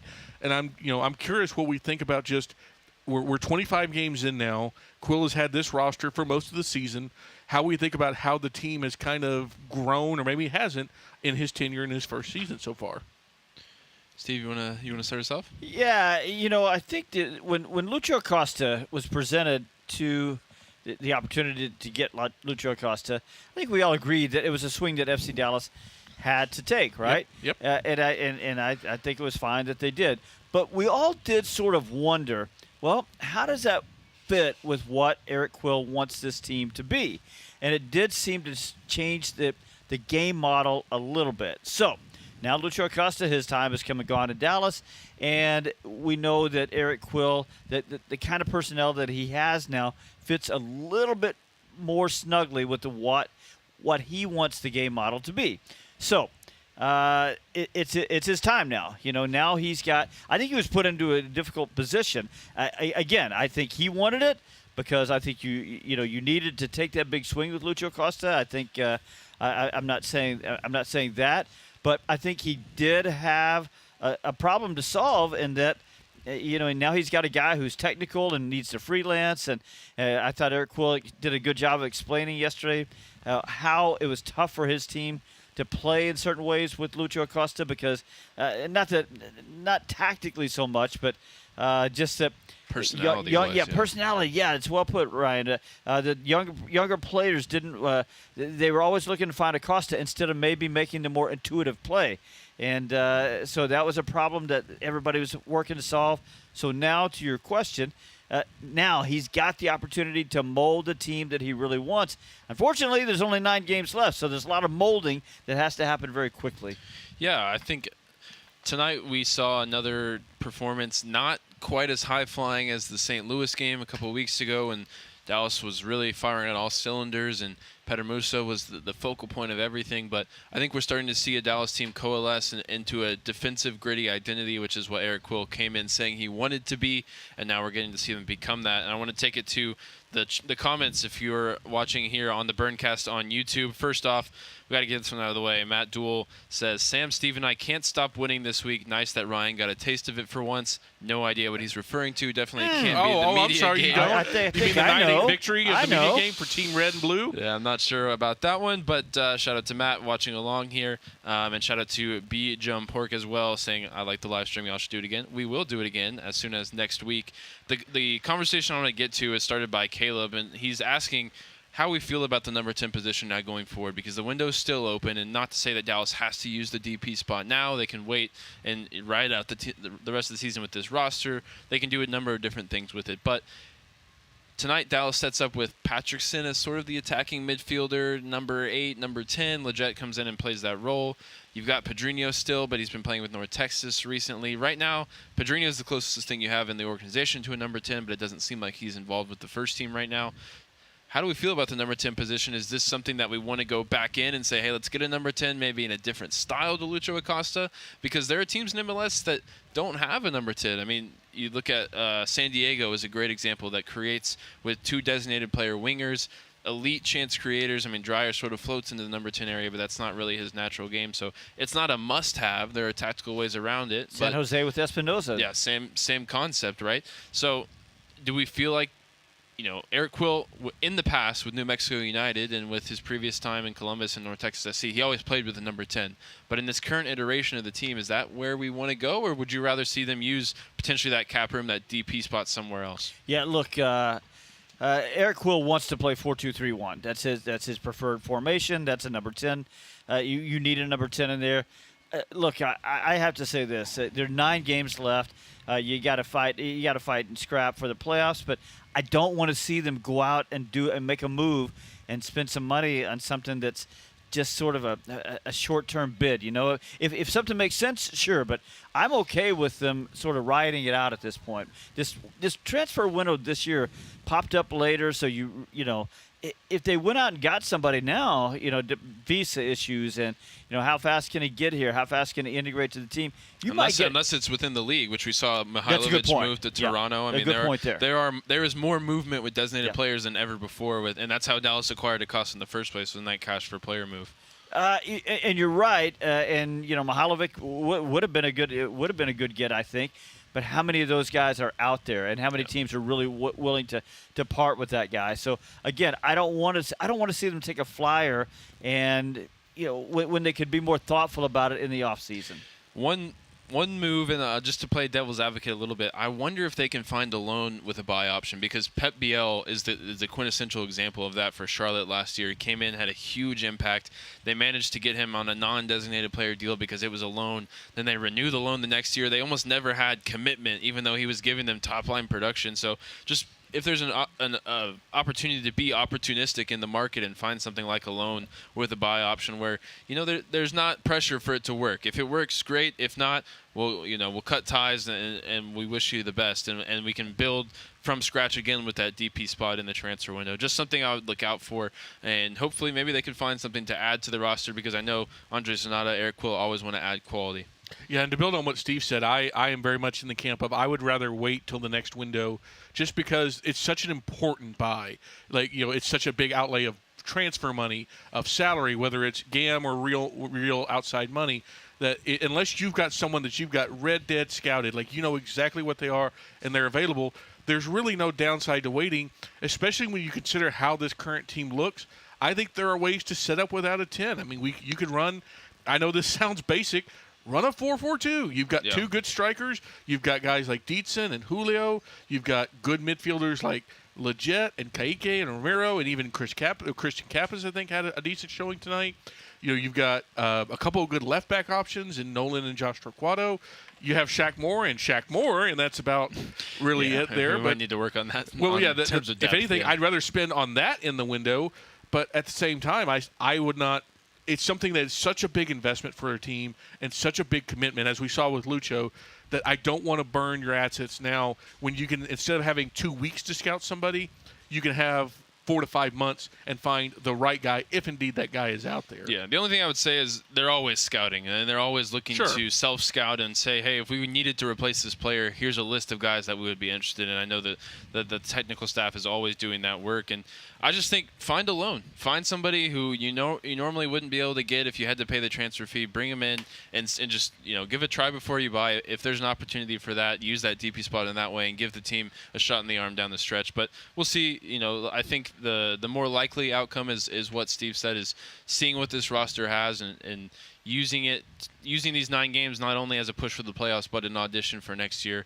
I just think about the way that in LAFC moves, they cycle through DPs and they don't really commit. They don't often even spend big money. Now that has changed with Heung-min Son, who we'll see in a couple weeks here at Toyota Stadium. But over the last 2 years, they haven't spent big money on DPs. They've said, hey, we're going to bring in Under. That didn't really work. We're going to bring in the winger from Club America, whose name I can't quite remember right now, but that didn't quite work. He came in on loan, and they just cycle through it. So if you can find a player who is kind of on the outs with their team and needs a spot to play soccer and is a high-quality winger, center back, center mid, doesn't really matter, just someone who can be a shot in the arm down the stretch without long-term commitment. That's all. I'd like to see them use it. And in the YouTube chat, Kyle says the DP should go to a player who responds to Quill well. Tactics and talent don't always trump philosophical alignment. I think we're all philosophically aligned with Kyle on that one. That sounds like something, Ryan, you need to prepare for the FC Dallas agenda when we record this week of potential options there. I'll go deep in the Football Manager archives. That's where Sam resides. That's Sam territory. If you need some help, I can help you with that. One thing I do want to cover before we close up shop here is something we talked about a decent amount in pregame as well. Another good use of substitutions for Eric Quill tonight, specifically, Steve, in the 61st minute, that's when Anderson Julio comes on for Petar Musa. We also see Sebastian Leggett come on for Patrickson. And I had literally written down the 57th, time to consider subs, and less than a minute later, those two guys had arrived at the dugout. So I'm not sure if Quill is monitoring my notes here, but they came in and they made an instant impact because literally a minute later, Lalas Bubakar gets the goal, in part because of Sebastian Leget's service. And then you also end up with Dietz in the 87th, Kappas in the 80th. But I think those two subs in the 61st specifically, they made a huge impact, and it's another good showing of Eric Quill knowing how to change a game late in the second half. Yeah, I thought Sebastian Leget in particular. That was a game-winning, contribution for me. It was. I mentioned a while ago Ramiro could have been man of the match. Sebastian Leget could have been man of the match because it was almost like he was. Yeah, well, he's fighting for his team, but almost like he's trying to prove a little something to the coach. Maybe he needs to start too because he comes in. When somebody comes in at the 60th minute, it looks like a planned substitution. We know Peter Musa, by the way, was feeling a little ill this week. So 18 touches, 6 of 7 on his passing, 3 chances created, 4 of 6 on his crossing. That's really good. 2 defensive actions, but remember his gritty work in the middle and winning a tackle and then sort of winning it again when he lost a little bit of the handle on the ball started the sequence that lands at the corner kick. He takes the corner kick that ends up on a Bubakar's head and a far post header goal. So Leget was really I thought he covered a lot of ground in his 30 minutes. I thought he was fantastic tonight. And it is worth noting Leget's contract is technically up after the year. He's got a team option for 26. So we talk about trying to prove yourself with 10 games left. Leget is, I believe, I don't know if he's turned 33 yet or if he's still 32, but he's getting into that kind of nebulous place. But if he keeps having performances like that, there's absolutely got to be a discussion if you're Andre Zanatta and crew about, we don't want to lose this guy. He's a valuable piece, even if it's just a bench piece, because he showed tonight how valuable he could be for 30-plus minutes for FC Dallas. Yeah, I think, if you're looking at just this performance, and if you feel like this is the same sort of tactic going to roll out against Austin, I think he starts for Patrickson next week.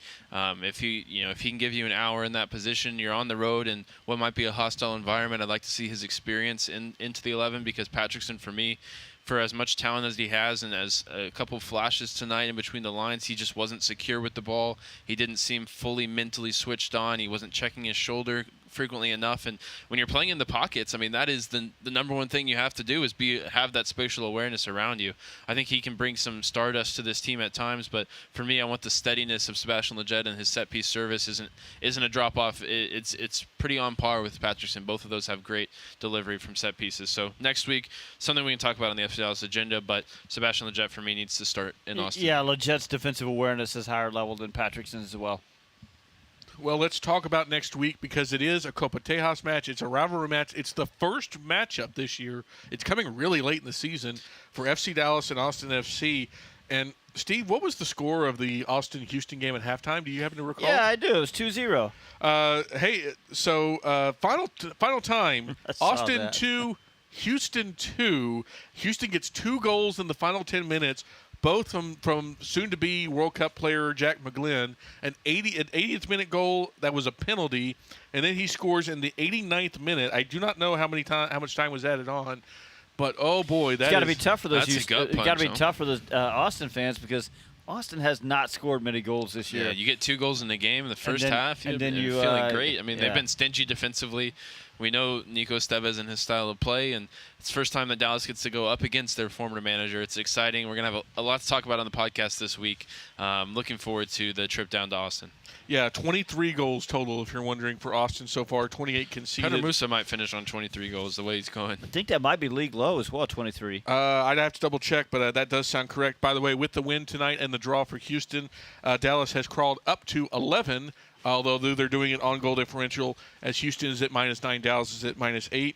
But, hey, if they win next – there's a legitimate option that if Dallas wins next week and things break right, they could be as high as 8th. They could be in a playoff spot if they go down to Austin and get a win.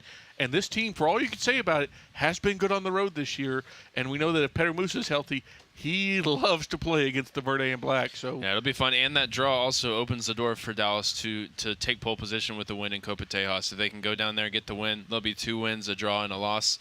And then they have Austin at home to potentially wrap it up later in the season. That'd be really nice since El Capitan unfortunately went back to Houston due to... Why do we have to talk about it, you know? Because I could see it. I think about it every single game, I can't believe it's still here, although... Well, yeah. it's the season's not over yet. They technically haven't won it yet. It's like the Super Bowl trophy. It's the same thing. Lombardi, El Capitan. That's true, actually. If we meet in the playoffs, then it could come back to us. Exactly. Yeah. So, there you go. There's some hope for you. We have to make the playoffs and make Houston do it, which that doesn't sound fun either. But regardless, it's going to be a 7:30 kick from Q2 next Saturday. So pregame on the FC Dallas Radio Network will start at 7 o'clock. All the full coverage. It's going to be a very interesting week with former manager Nico Estevez at the helm down in the state's capital. But that's going to do it for tonight's post-game show. For engineer Barry Walters, for Ryan Figert, for Steve Davis, I have been Sam Hale. You've been listening to FC Dallas Soccer.